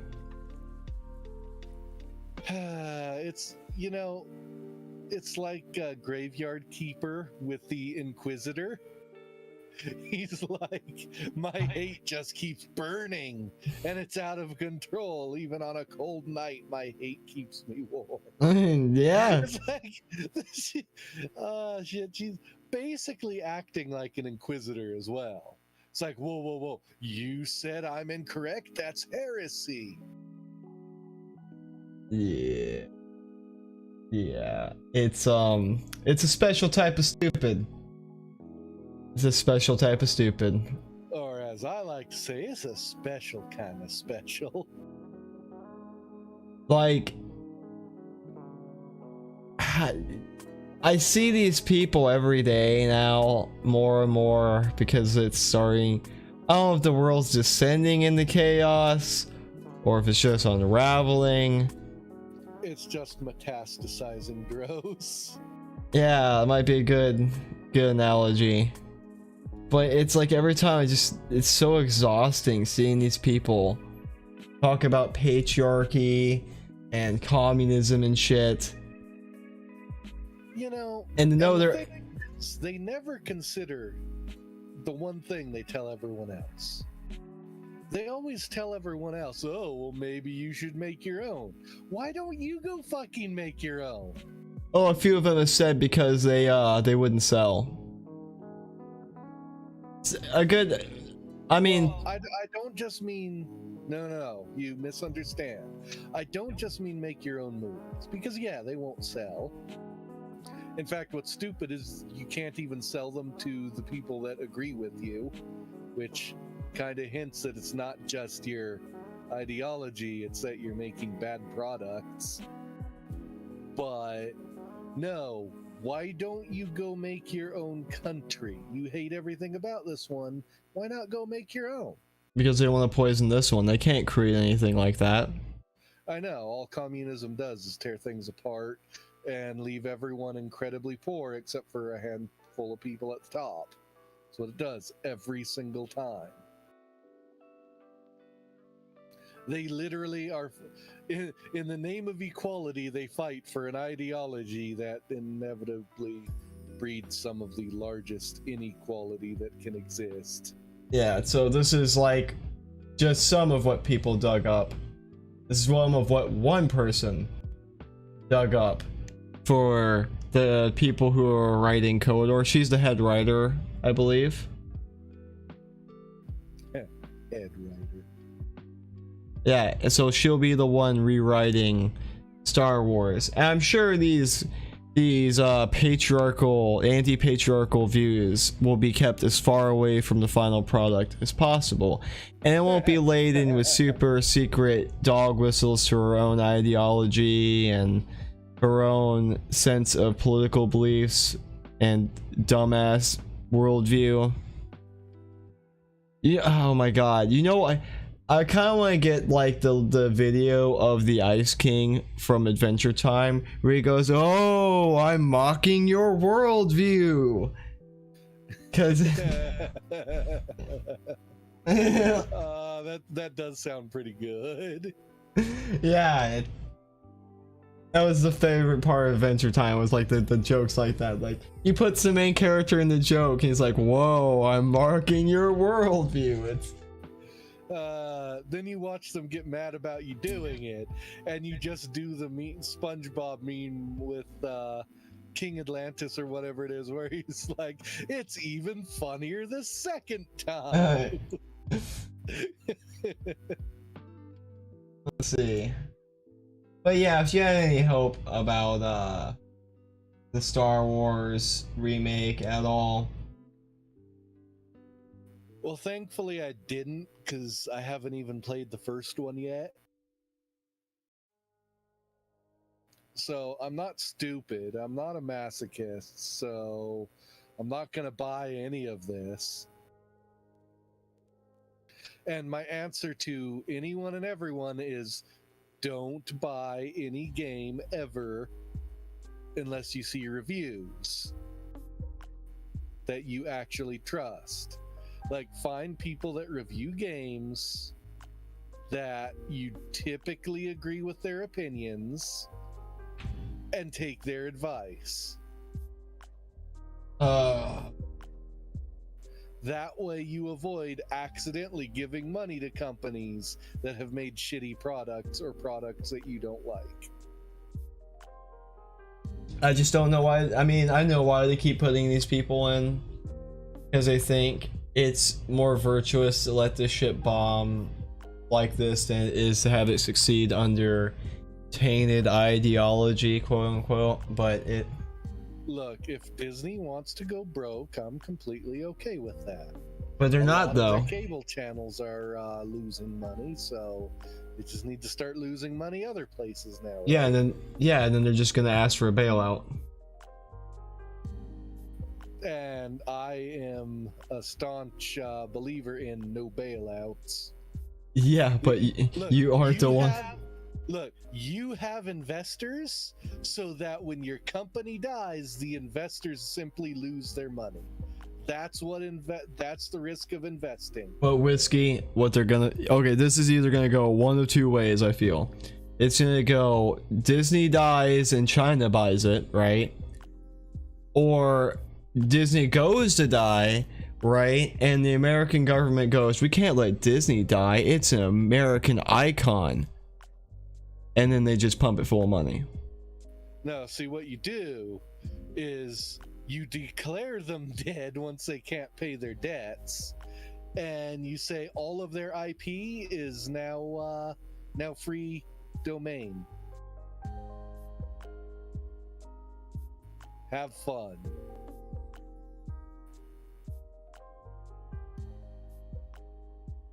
Yeah, it's definitely, you know, speaking of the whole antitrust thing and monopolistic practices, those hammers could be flung pretty hard in Disney's direction. like, I mean, it could be flung in everybody's direction. I think like just about every corporation could use a nice anti-slap, or a nice antitrust slap. Put me as like the king of the FTC. I'll just start throwing ban hammers left and right. I'll be like those, what were they? The Hammer Brothers and Mario Brothers? just throwing them shits everywhere. We're gonna break this company up, and this company's gonna take a hit to the head because they're engaging in anti-competitive practices, and yeah, the rich elites would hate me. I'd probably be assassinated a week into my job. Dude, you wouldn't even get in office. They would just fucking kill you before you even got to the podium.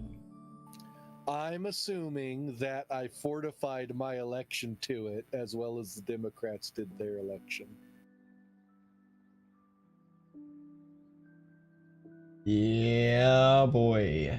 And so this is a great segue because Disney is great, right? Disney is obviously a great company that's never done anything wrong, and we should all be hiring Disney execs for our companies, especially when our company itself is in the midst of 2, if not 3 lawsuits right now. Yeah, major lawsuits, and doesn't have any more like goodwill from fans left to milk, and are losing massive subscription numbers to your main competitor. And they're telling people in game that if you that they're basically taking a zero policy stance to sexual harassment, and if you're caught doing any of it, they can ban your account now.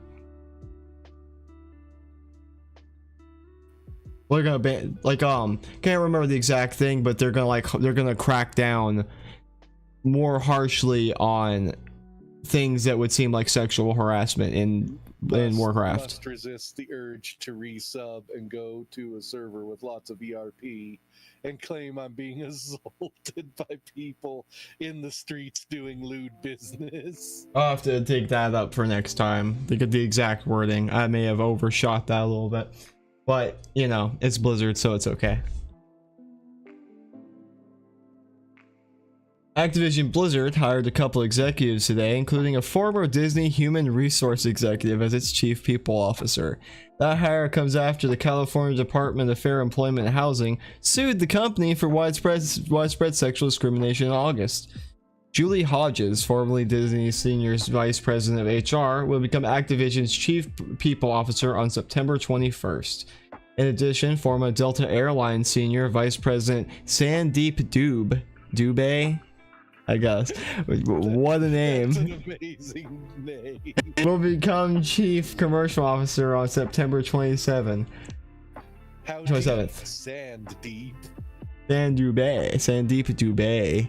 Yeah, I guess, unless it is Doob, then that'd be pretty funny. That's an interesting combination for a company that creates video games such as Call of Duty, Overwatch, and World of Warcraft. Activision Blizzard says Hodges brings more than 3 decades of HR experience in entertainment and a background in shaping corporate culture. 3 decades of failing is not better than just hiring someone else. Yeah, but in the corporate structure you fail up, so that's great. She will be responsible for the company's global talent organization, which recruits new hires. In her role, she will lead all aspects of human resources, including diversity, equity, and inclusion, talent acquisition, employee experience, learning and development, compensation, and benefits, and workforce planning. See, it's bullshit like this. Why, if I ever had a company, I would never go public with it. It would remain a private company owned solely by me. Many of these matters are under investigation by the state agency, which accused the company of having a frat boy culture in its lawsuit. The company has fired numerous executives in the wake of its own probe into sexual discrimination allegations. One of the executives who resigned abruptly was J. Allen Brack, the president of the company's Blizzard's entertainment division. Which, then, because again, this is let's be honest, Blizzard's not long for this world. Blizzard's her time there will be short. I don't know. We'll see. Because they've got a plan, Whiskey. They have a plan how to save it. And it starts with this. Overwatch 2? No. We're gonna take out all the sexy paintings. Boom. Is that even a sexy painting? Like, it's Whiskey, you it's can see not. her ankles. Son of a bitch. It's like it's not even really that sexy. It's just kind of You can there. see her ankles. Are you kidding me? You're objectifying her with your male gaze. This is the problem with men. No, what they're mad about is I'm not objectifying her. If she were an object, she'd be more useful to me.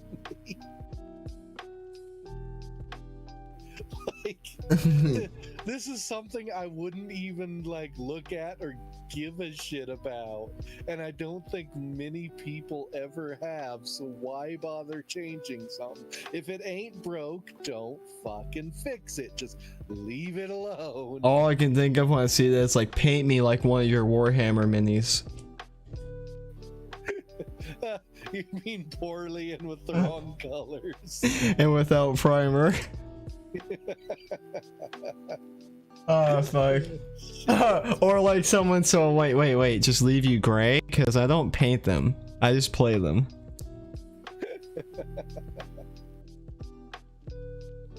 Oh shit. Yeah.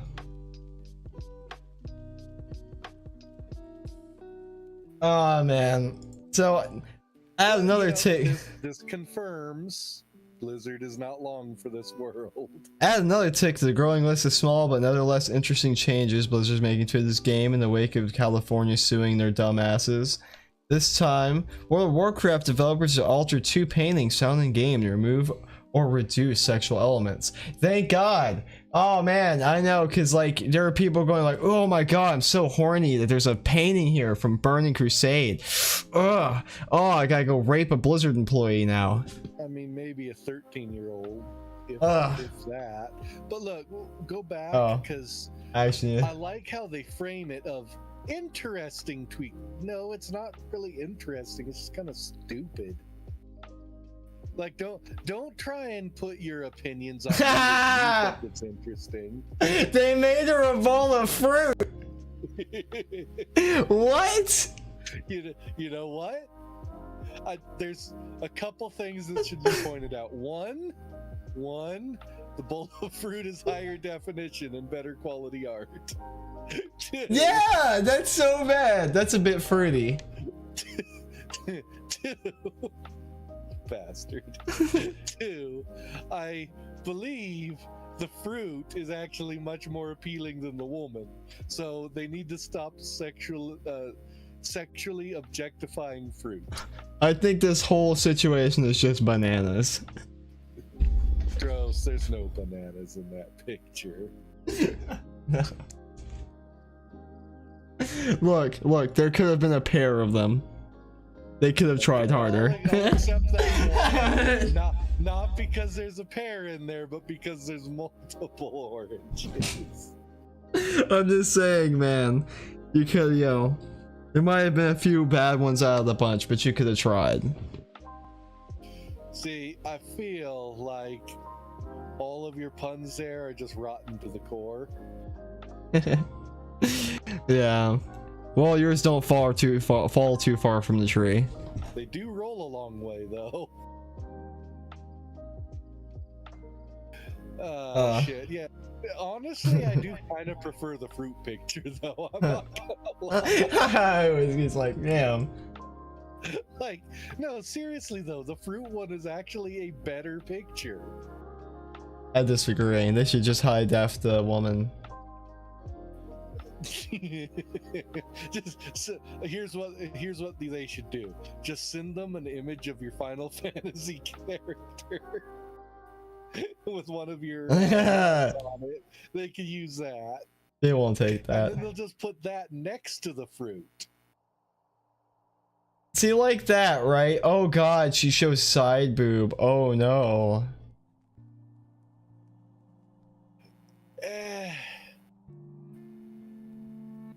You know, what bothers me more about that one, the one with the lady, is more her face than the fact you can see a little bit of her chest. Well, it's like an old school painting, yeah. Yeah, it's just, I don't know. Something about it makes it look kind of like not properly proportioned, and it bothers me. Yeah, the lips could have been done a little bit better. It's not too bad. That's just old Warcraft art. Yeah, like I will give them the fact that their new art is higher definition. Wow, it only took a sexual assault scandal for you to update your art assets. Look. Much like a lady, a company needs to know when it's gotta, put a little makeup on its assets. It's so bad, man. I know how we're gonna save Warcraft. Let's remove shit and alter it. What if instead you took the picture and you made it look like she was older? Because then it would make sense. It's like, oh, here's an updated picture of this person, and they've become more conservative with age. Yeah, it probably would have worked a little better. And let's cover it again. Well, let's cover it again. Activision, speaking of like them being sued 2 times. Yeah, this is the second one where they're supposedly, this might be the 3rd time actually. It's hard to keep count. They keep fucking up. Yeah, it's with the National Labor Relations Board saying that Blizzard has engaged in intimidation and coercive tactics as employees fought to openly discuss pay discrepancy and their desire to enforce arbitration. Which, if you remember, they actually hired some CEO that's like a union buster or something like that to oversee the like the internal investigations or something like that of the sexual assault claims, basically. And they were saying that they hired him simply to like systematically pit all the employees against each other so they couldn't unify and do anything. I mean, most companies try to do that. Yeah, I mean, it's not like, if you would have told me that about any company, I'd been like, yeah, it sounds like corporate, yeah. I'm actually surprised tactics like that work on people.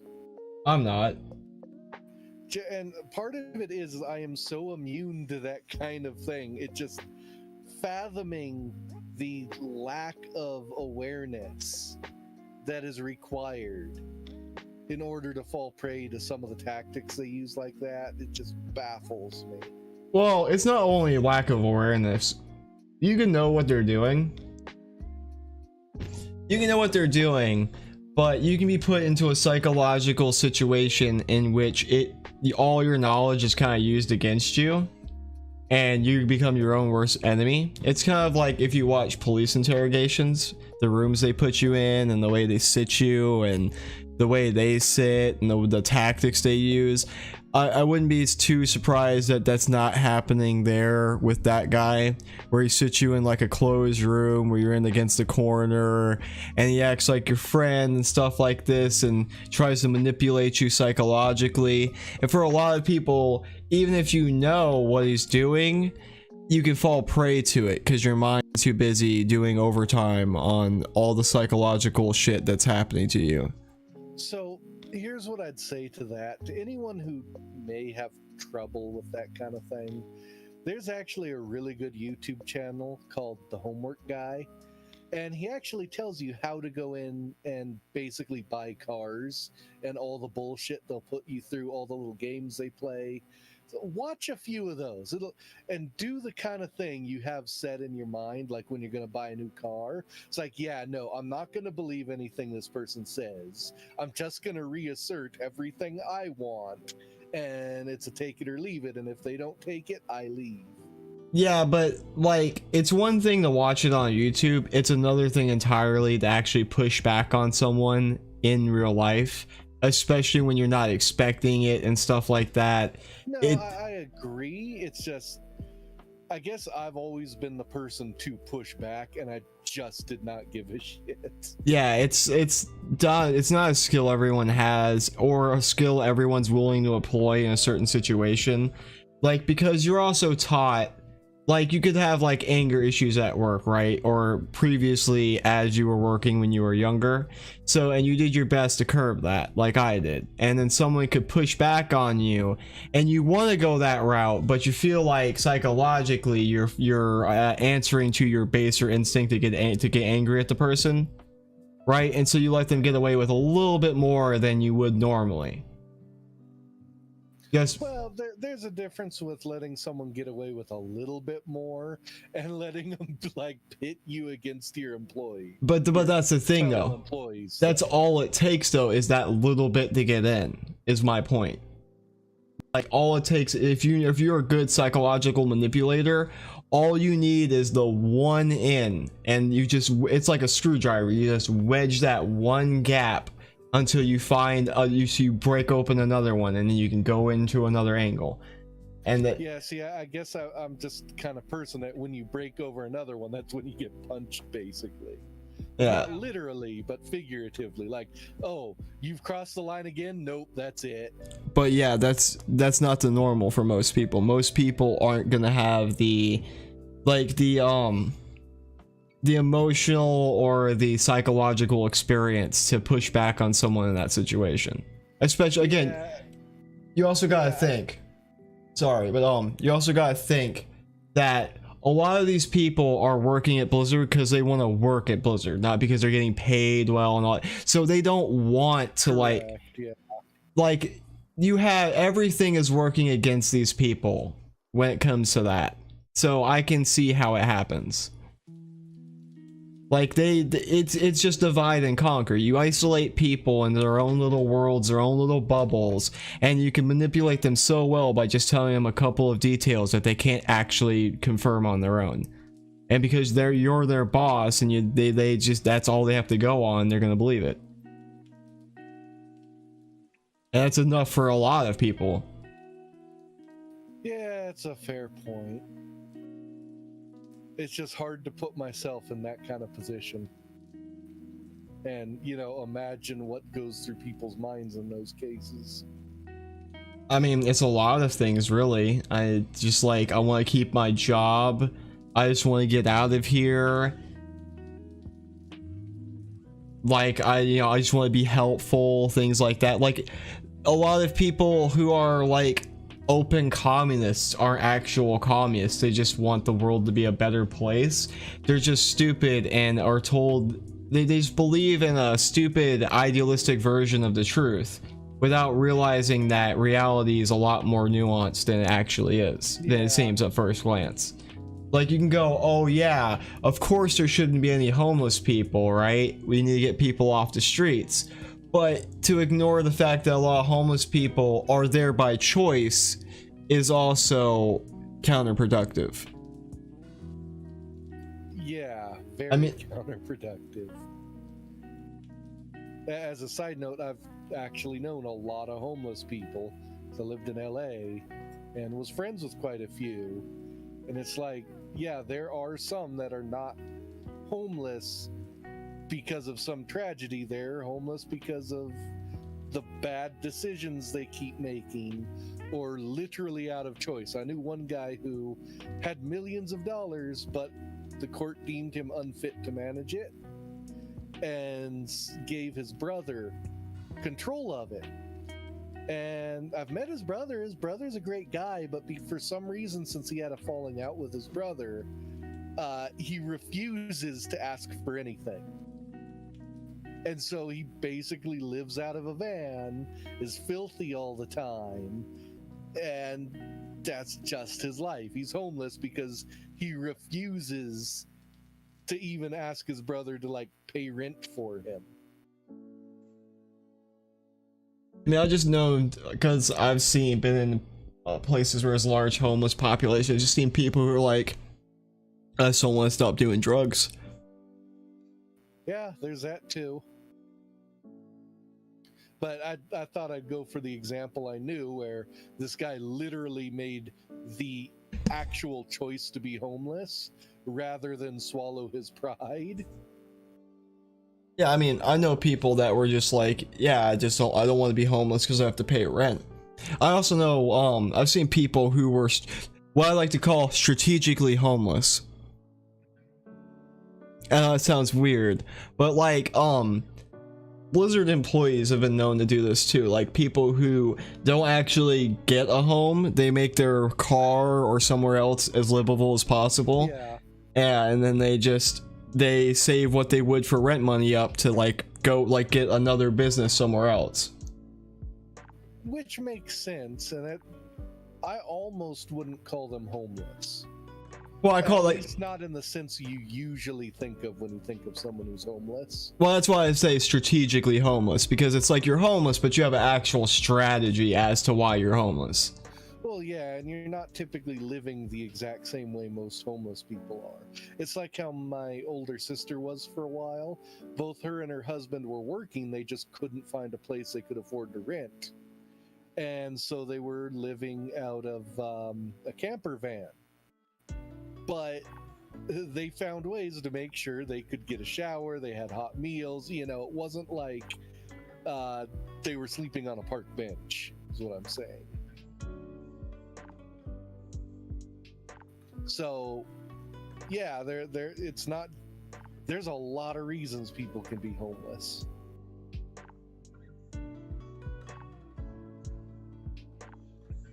Just like most of the Blizzard employees will be when Blizzard goes under.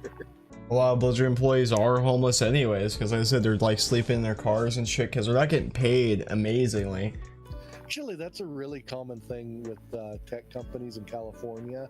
People will go work there for a couple years, keep their heads down, live out of a van, and then like move to one of the cheap flyover states and just work remotely there as a developer. Or just start their own business outside of the industry because they're tired of it, right? Yeah, but they also get the ability of saying, oh yeah, I helped ship this big name game or whatever.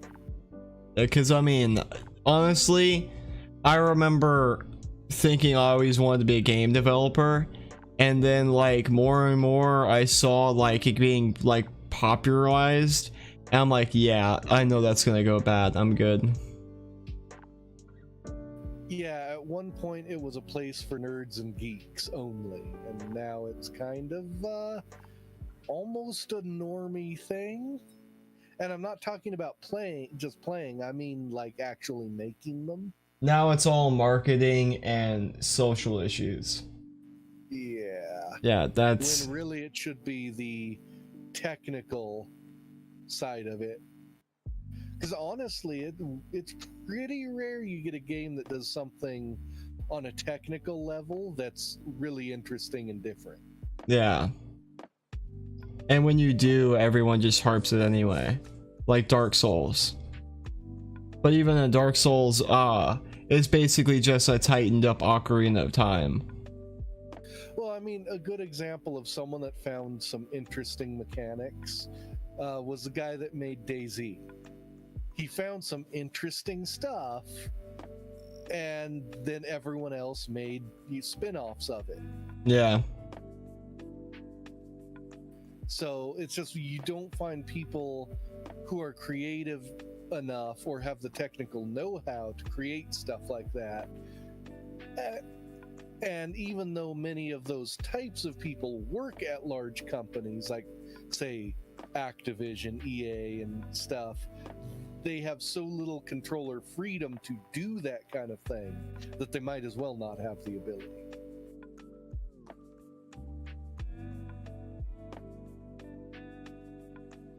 Yeah, it's definitely a shame, man. It's a fucking Blizzard. It's a train wreck that keeps on like. It's like after the first explosion, you just keep getting mini explosions like every hour on the hour. Yeah, it just never stops. Like when the sewage canal got stuck twice. Shit. I still can't believe that happened a second time.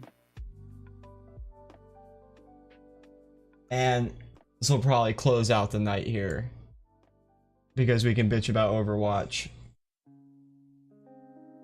But Blizzard will show off Overwatch 2 gameplay and the Bastion rework next week. And, you know,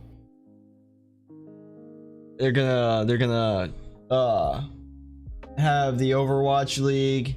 In case you thought that maybe, like Blizzard was like, maybe esports was not the direction for Overwatch, you're wrong. They're gonna go. They're doubling, tripling down on that shit. So I got a couple things to say. One, what portion of gamers do you think are actually give a shit about Overwatch 2 at this point? Or not even just gamers, but of the original player base they got for Overwatch, what percentage do you think care anymore? Honestly, I don't think many, because I mean, yeah, because it's to the point where if I hear someone talking about Overwatch, I'm just like, wow, I haven't heard that in a while. I remember when Overwatch used to be like everywhere. There used to be like the porn everywhere. You would see like there would be cut scenes of it all the time. Blizzard would be putting it out, but then they started making characters gay. They started doing the balance changes. They brought out what's her dumb face, Brigitte. That's not exactly the order they happened in, but you know, they did a bunch of dumb things that really just took everyone's enjoyment out of the game more and more, and they refused to offer a PvE mode. I think that's another thing that ruined it for people. People kept requesting a PvE mode. After a while, from what I've seen, it's kind of crappy, but they did get one. But this actually feeds into my other point, which is one of their big problems is they looked at Overwatch and went, how can we make the next esport phenomenon? Yeah. Instead of going, how can we make a good game? Because they think Go ahead. Because they think that is the one and the same. See, because every time they've had a good esports game, it's just because they made a really good game that was fun and competitive. Yeah, in this case, they put the cart before the horse, and it just lost tons of steam and momentum. I think another big problem was them not putting it on Steam too. That probably would have helped. Because I mean, Steam really keeps shit alive, at least with like some player base. But yeah, it's just. I mean, if you think to a lot of the older, like big name games that were shooters you can think of, like Quake, Unreal Tournament, Counter-Strike.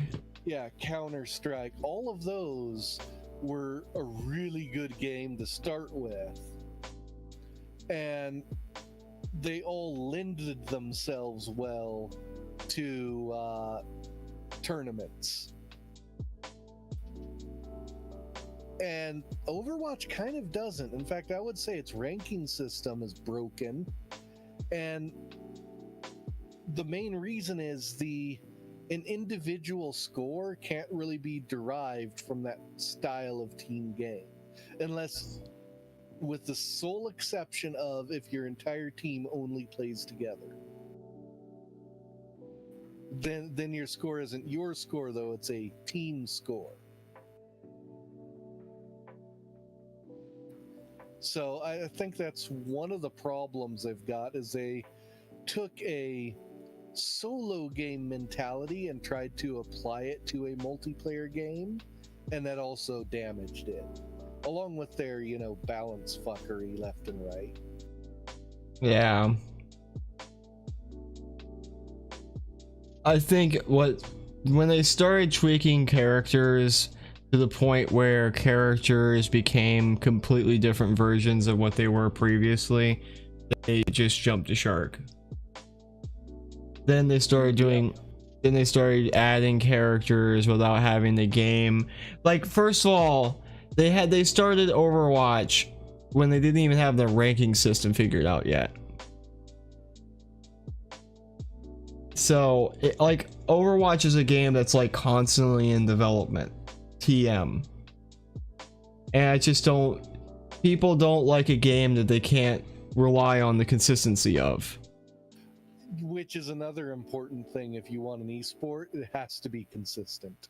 Yeah, like if I practice for a year playing Diva, and then you suddenly at the last minute change Diva from a tank to a healer, my entire fucking practice just went out the window. Who am I gonna replace that practice with? Yeah, and granted, it's an FPS game. A certain amount of skill transfers no matter what you play, but your tactical play totally changes. You know, the things you have to keep in mind are totally different if you're Pharah compared to, say, Orisa. Yeah, or like even Anna and Pharah. Yeah. Or taking two healers like Anna and Mercy, totally different gameplay, totally different goals. Yeah, like Mercy, Zenyatta, Lucio, and Zenyatta. And they've got a lot of good characters. It's just the way they balanced, kept adding things, kept changing things. They kind of screwed the pooch on it. And I'm still salty about their initial Mercy nerfs. But yeah, like this says, we haven't seen a lot of Overwatch 2. We saw a trailer that was kind of meh. They've been hinting at some PvP changes, and they're gonna rework Bastion. Yeah, and Sombra. And they're now, are these works coming to Overwatch 1 or are they going to Overwatch 2?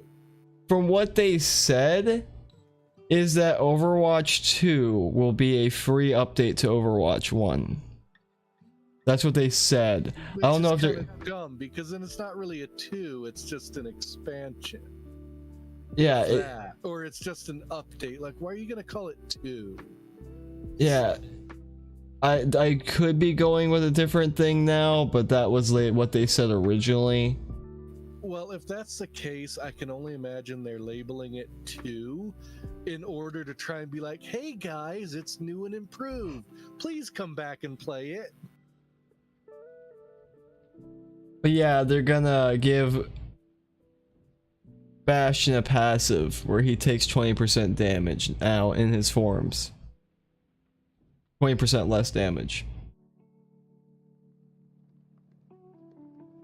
Yeah, my problem is all of their balance changes are balanced to the absolute best players in the game. And how they manage to exploit things that the vast majority could never hope to exploit or use.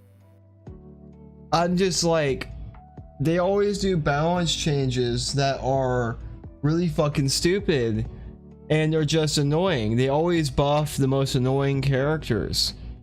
Like they buff Brigida, or they buff fucking Bastion, or they buff. Or they're like, hey, let's introduce Doomfist. They can Yeah. They can just one-shot people. Yeah, let's have Doomfist this season actually matter. And yeah, he can one-shot people all the time now. When normally. By the way, he's the only one with an ultimate that you can't somehow screw him out of. Yeah. Like literally every other character, when they're about to do their ultimate, there's a way to block it or stop it. Doomfist, no, you die. That's what it is.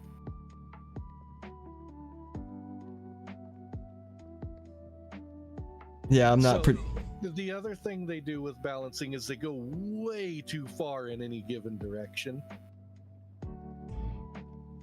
It's like, we've noticed that people play this character because it can dish out an awful lot of DPS. So we're just going to cut that by 80%. It's like, maybe just cut it back 5% and see if that fixes it.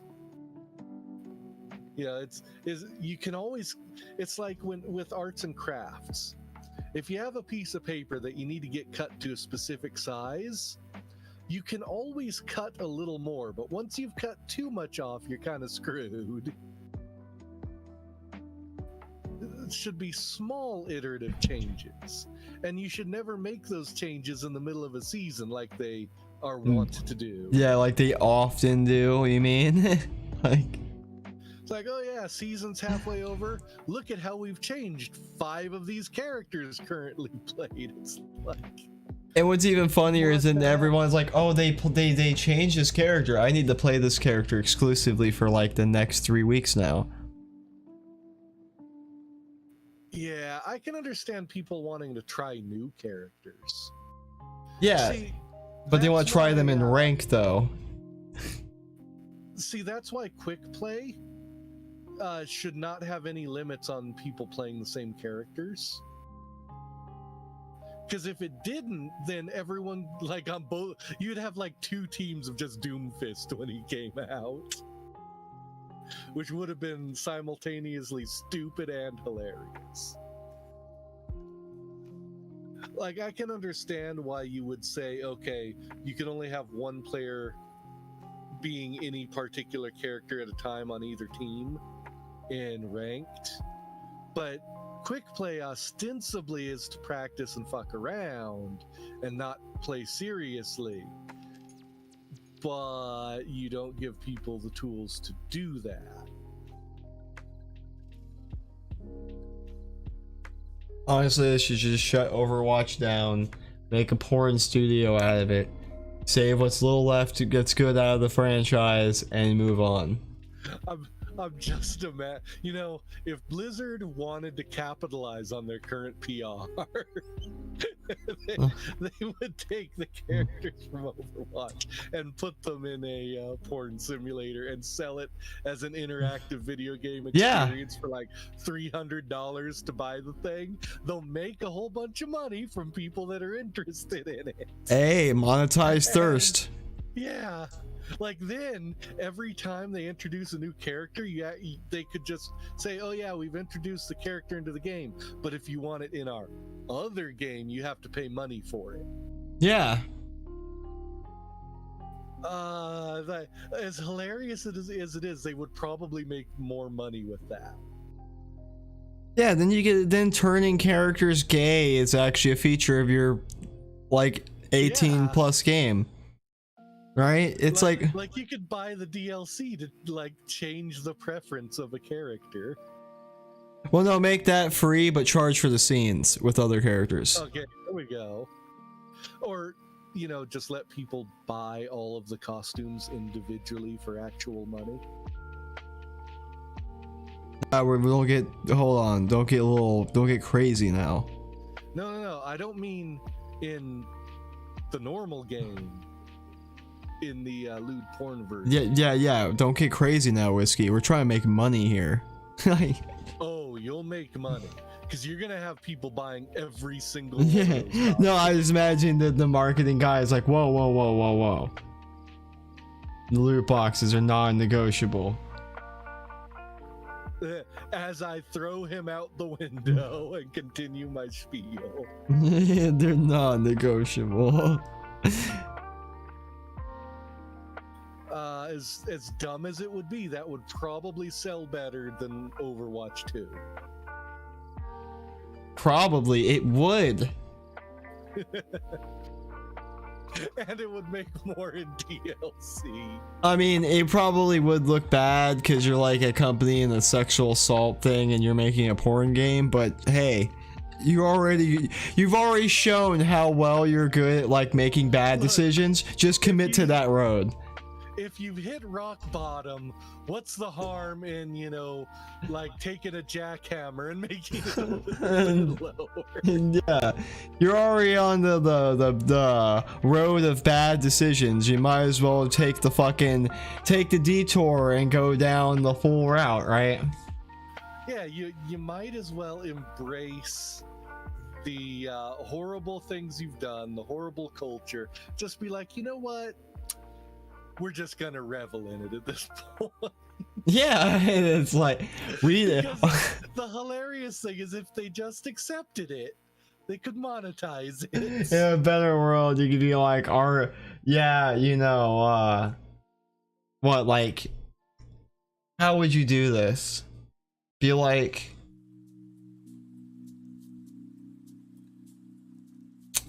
Okay, take your time. We're S- we're all I- sitting here in rapture. Yeah, I'm just trying to find a way to tie Overwatch characters being fucked to this current thing that they're happening in the company and have like advertisement based on it. Easy. You don't rename McCree. Yeah. No, or it's only named McCree in the game.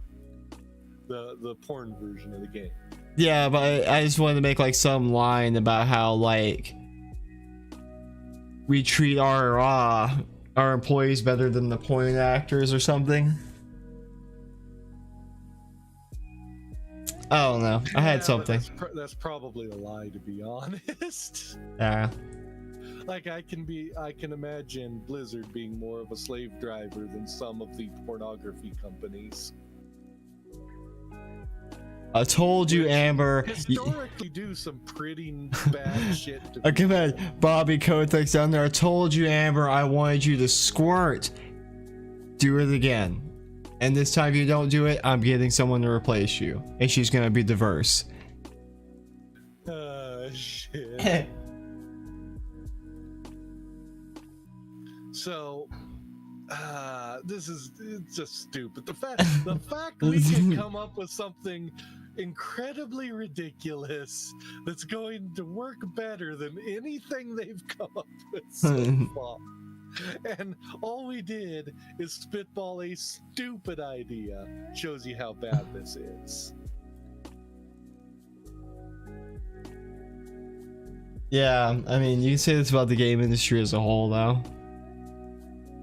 Yeah, but the AAA section of it mostly. Like, if you look at the indie scene and I guess what you could call AA games, a lot of those are pretty decent.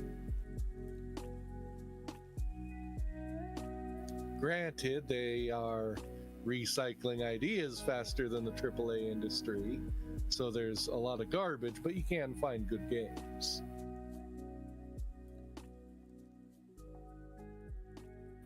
And you don't have the same kind of scandals, and you don't have people breathing down other people's neck for loot boxes. Fuck loot boxes. You know what? Free to bet, and then free the loot boxes. Yeah, I think loot boxes should be a thing of the past. It's a really dumb. Like I can see it making sense for like some games, but not like not like an actual money-based system, like an in-game system. Yeah. Well, it depends. If it was a free-to-play game to begin with, I can tolerate it a lot better, assuming it doesn't change gameplay. Like, No. Yeah. No, I've had too many free-to-play games. I've had too many good outfits locked to fucking lock boxes. No. Anyway, I can give it a pass in those instances myself. It would be better if you could just buy whichever one you wanted for a set fee, though.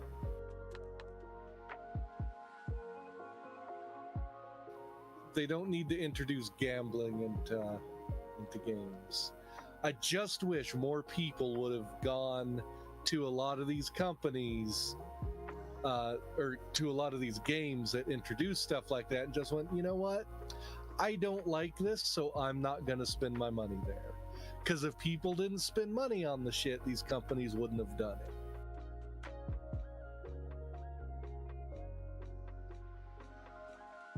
You know, back in my day, we wouldn't have had the luxury and the money to spend on loot boxes.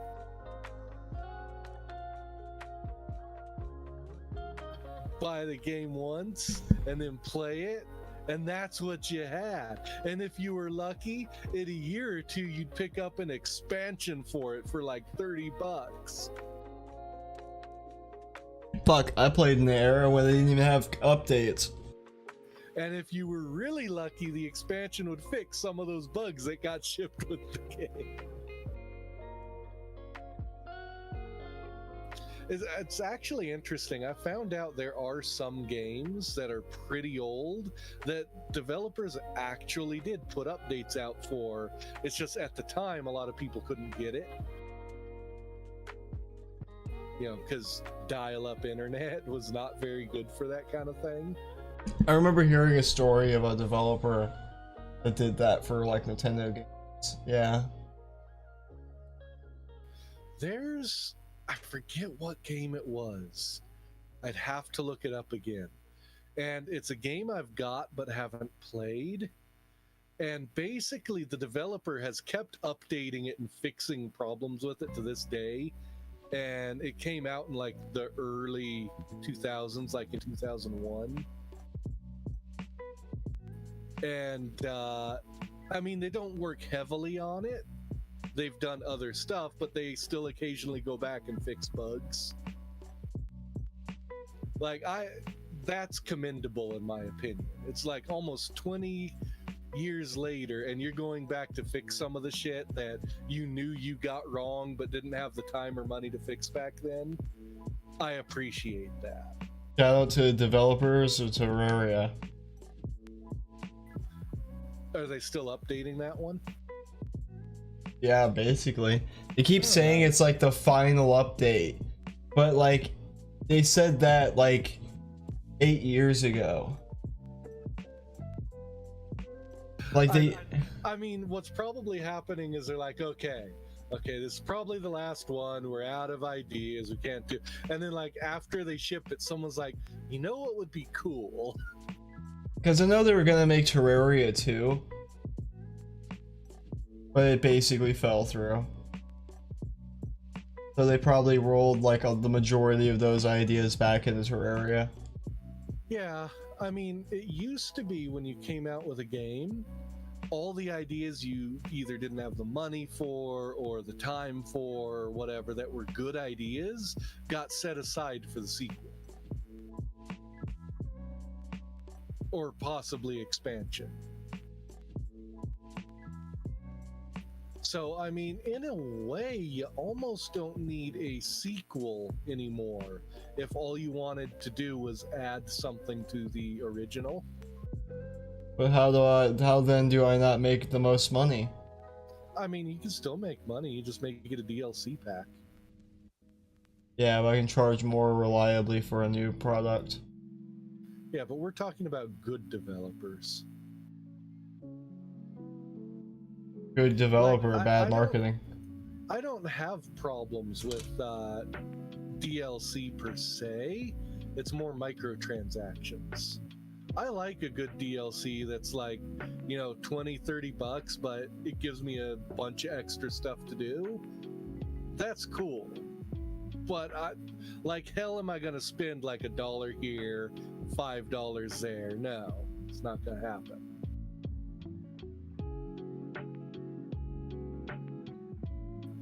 With the rare exception of some free-to-play games that I've thrown a little bit of money at. And when I say a little, I mean like $20 or less.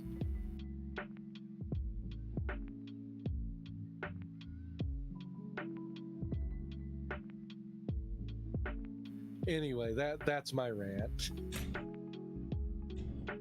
I don't know. I don't know where they're gonna go with Overwatch 2, even when they do put it out. It kind of seems like a lost cause. Like you said, how many people of the player base actually care? I would actually kind of like to see how many people actually remember Overwatch as a thing. They would have to do a lot to make me care, even if it was a free update to the game. They would have to do a lot to make me give a shit about the game. Yeah, because it's like, you have to give me now, because I've uninstalled WoW, right? I've uninstalled WoW, Diablo, Overwatch, and the Blizzard launcher, right? So you have to give me a reason to even go look at your launcher now. Yeah. And I can't even imagine what you would have to do to get me to look at that game. No Blizzard Battle Royale won't do it. Put it down. see you over there.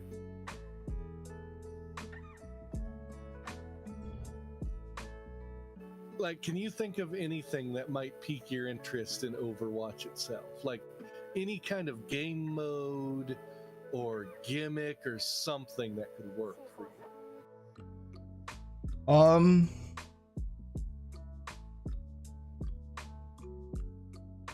Probably having a more transparent, like, it would have to be a more transparent ranking system, and they would have to commit to having heroes be more static than they are now. Like, you need to have someone in there who has a cohesive idea for how every hero should be, and then stick to it. Maybe have one or two reworks if that's actually needed, but keep them very sparse and few apart. And not during a season. No. And if that hero is reworked, they're not allowed in that season. Yeah. Even in the season that they were reworked in. Yeah, basically that character has to take a season off. Yeah. And it gives you time to undo the changes if you went too far. Yeah, because there's not really, I mean, there is a public test room, I think, for Overwatch, but I don't know if many people are going to publicly test Overwatch.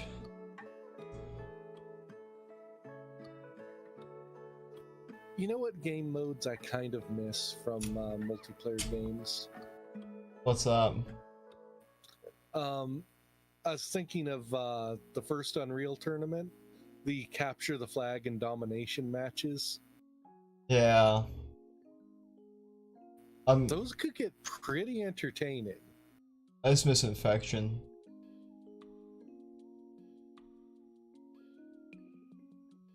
Honestly, I would love a battle royale that was just Infection instead. Where it's like, if you, when you were killed, you respawned as a zombie, and your goal was to kill the people alive. That would be interesting.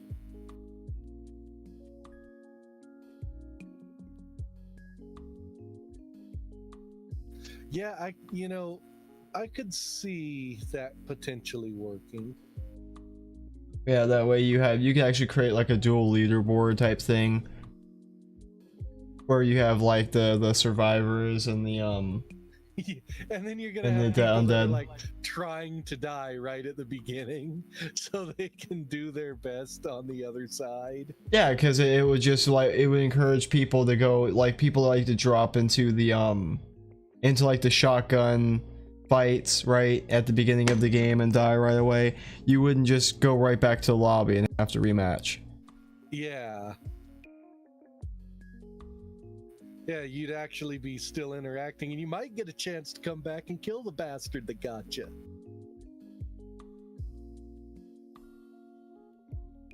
Yeah, you could even limit the number of respawns or something.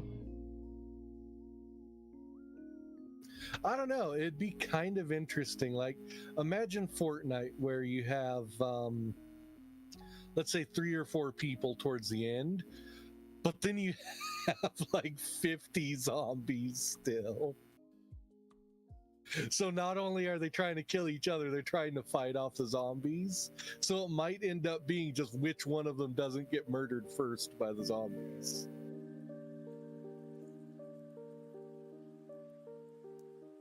Yeah, that would be a cool thing. And you could actually have it where like the zombies get upgrades and stuff like that. Yeah, as it goes on, maybe you get to choose a handful of upgrades. So basically each time the wall would or storm, whatever the hell they call it, would shrink the playing field, you get an upgrade you can pick. Maybe or make maybe it a different zombie you can pick that's a little more powerful. Yeah, maybe make it to where if you're a zombie and you dive through the wall, it's over for you.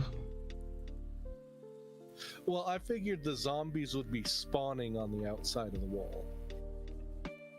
Because otherwise it might be hard to figure out a spawning mechanic. Just spawn them on the very outskirts of the inner wall. I guess. Well, I figured you would. What I was thinking is you would take a very short distance within the wall that probably wouldn't hurt them, and they could spawn there or walk through it there. That way it would also give them the opportunity to circle around a little bit better when the wall gets smaller to get to people. But it wouldn't be like infinite. It would just be a like slightly bigger circle they could be in than the non-zombies. At least that's my thought. It might not work, but yeah, it's I feel like it would be an interesting thing to at least try. plus you could go with the idea that it's the storm creating the zombies. And so they're coming out of the storm to murder people. That's actually what they originally did.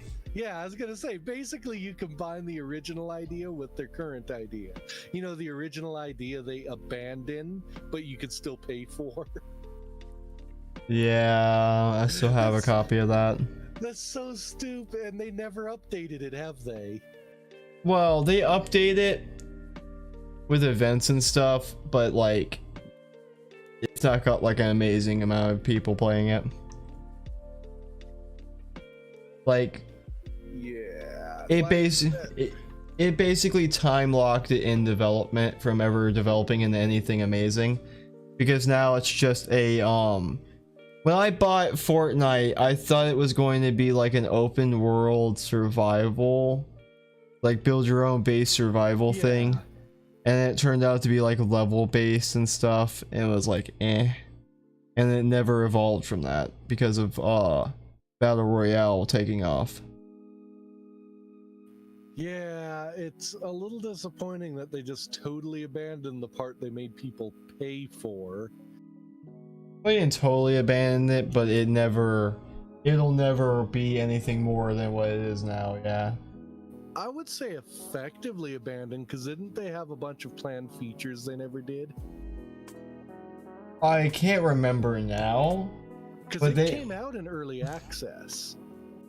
Yeah, I mean, because I bought it in early access, like I bought it on launch. It's they've updated it and stuff, but they've never, like, I think they just don't know what to do with it, to be honest. They were supposed to make it free for everybody, like Battle Royale, but they never did. Which is dumb, because they're already making all their money from Battle Royale anyway. Yeah, it's like, what would be the harm in making it free, right? Yeah. Well, the evil marketing guy in me wants to go, yeah, but why would you give them something for free? Because it keeps people invested in the game. That's just what the people want you to think. Like, that's generally the way it goes. It's like, if you give someone content that they can go play, like, that's also content you can go cool off in after, like, you've been pissed off by a match of Fortnite, and instead of going and playing another game, you're more likely to go play more Fortnite, which still keeps you on Fortnite and keeps your engagement numbers high. I mean, they could have also done interesting things and made it so, like, stuff you do in the more survival-y aspect could unlock things you could use in the Battle Royale. Man, it had some good things to it. Like, my favorite part to it was, like, you had a base for every, like, area, and in order to leave the area, you needed to basically put a beacon down where zombies would siege your base, and you could, like, put crazy traps and shit everywhere. It was pretty fun, and each base was, like, wildly different from each other. But I mean, it does sound interesting, but since it's kind of dead. Yeah, it's not nearly as active as it used to be.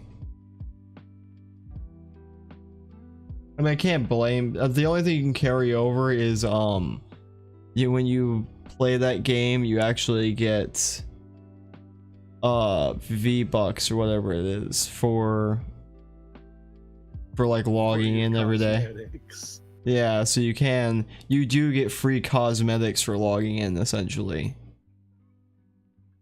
So there's that. I mean, I just haven't logged in years, so. Yeah, same. I mean, Fortnite was fun, but it was also very frustrating to me. Part of that had to do with my latency. The other thing is I really don't like the randomness on the guns. You know, their firing pattern, I mean. Yeah. And maybe it's not even the randomness, so Spray. to speak. It's, yeah, their spray was pretty big. That Unreal 3 spray pattern, yeah. I also got really annoyed when you're in a good gunfight with someone and they build a fucking base and then heal. It's like, motherfucker. We're having a good gunfight. The gunplay was going smooth, and then you just build the base and ruin the whole rhythm of it. I hate it whenever the autistic spurgery that is basically the where people could build like towers in a couple of seconds. Yeah. I was like, yeah, I'm done. That's what made me quit Fortnite. Not because I couldn't do it, just because it was literally something you have to be like a fucking spurg to be able to do. Well, even though I probably could have done it, I just didn't find that fun. Yeah. Like, if I found the gunfight itself fun, I didn't find the, oh, time to pop down an instance fort fun. That's why I mean, like a you have to be spastastic in order to actually like win in that, because like it's one of those games like the younger you are the better you're gonna be at it, right? Like overtly, because it's just reliant entirely on speed, and it was just so frustrating to like have to try and outbuild someone,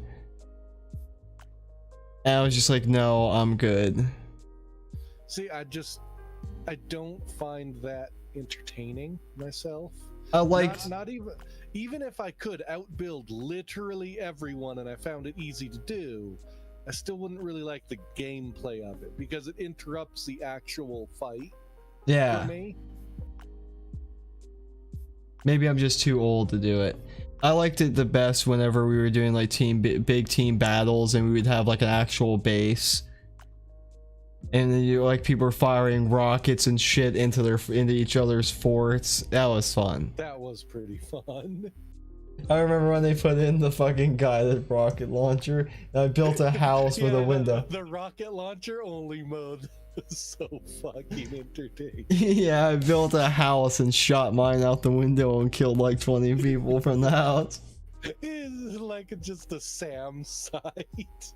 The only problem was with that mode is when you only had 1 or 2 people left. Well, obviously not 1, but like 2 or 3 people left. It all came down to how quickly you could rebuild your base every time. Yeah. Which kind of kills the end game. But the chaos before you got to the end game was amazing. It was entirely a bad game. Or the snipers only, where if you couldn't snipe, you'd have people running right next to each other trying to shoot point blank. That was amazing. But yeah, overall, I hated how the bases broke up the actual gunfights.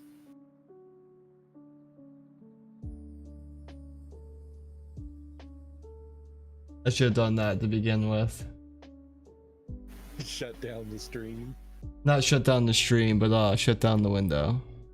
Oh. No, I kept the stream. I have the stream still going, so anyone can hear our rambling about Fortnite now. Well, it's honestly probably more entertaining than what's going on with Blizzard. Yeah, because like a billion people do it, and it's not really like that big of news to see that Blizzard is like exploding every single week. It is funny to sit there and laugh at them when they're replacing women with fruit and covering up side boob. It's like, wow, if only you were replaced that picture of Bill Cosby in that suite. Yeah, it's just dumb. A lot of the stuff we went over is just dumb. Yeah. It restores my non-faith in humanity. Oh fuck. I know something I forgot to do. I'll have to. I forgot to put a proper title. Oh, wow, that's... Look, It's not too bad. No one comes to a podcast for a title. Yeah, it just would have been better, I feel. I'll do that next time. That was bad startup on my part. It's all right. We ran into problems. You almost died. My Windows wanted to update so long I thought it was gonna die. Yeah. Mistakes were made. We're here. We're not queer, and we're proud of it.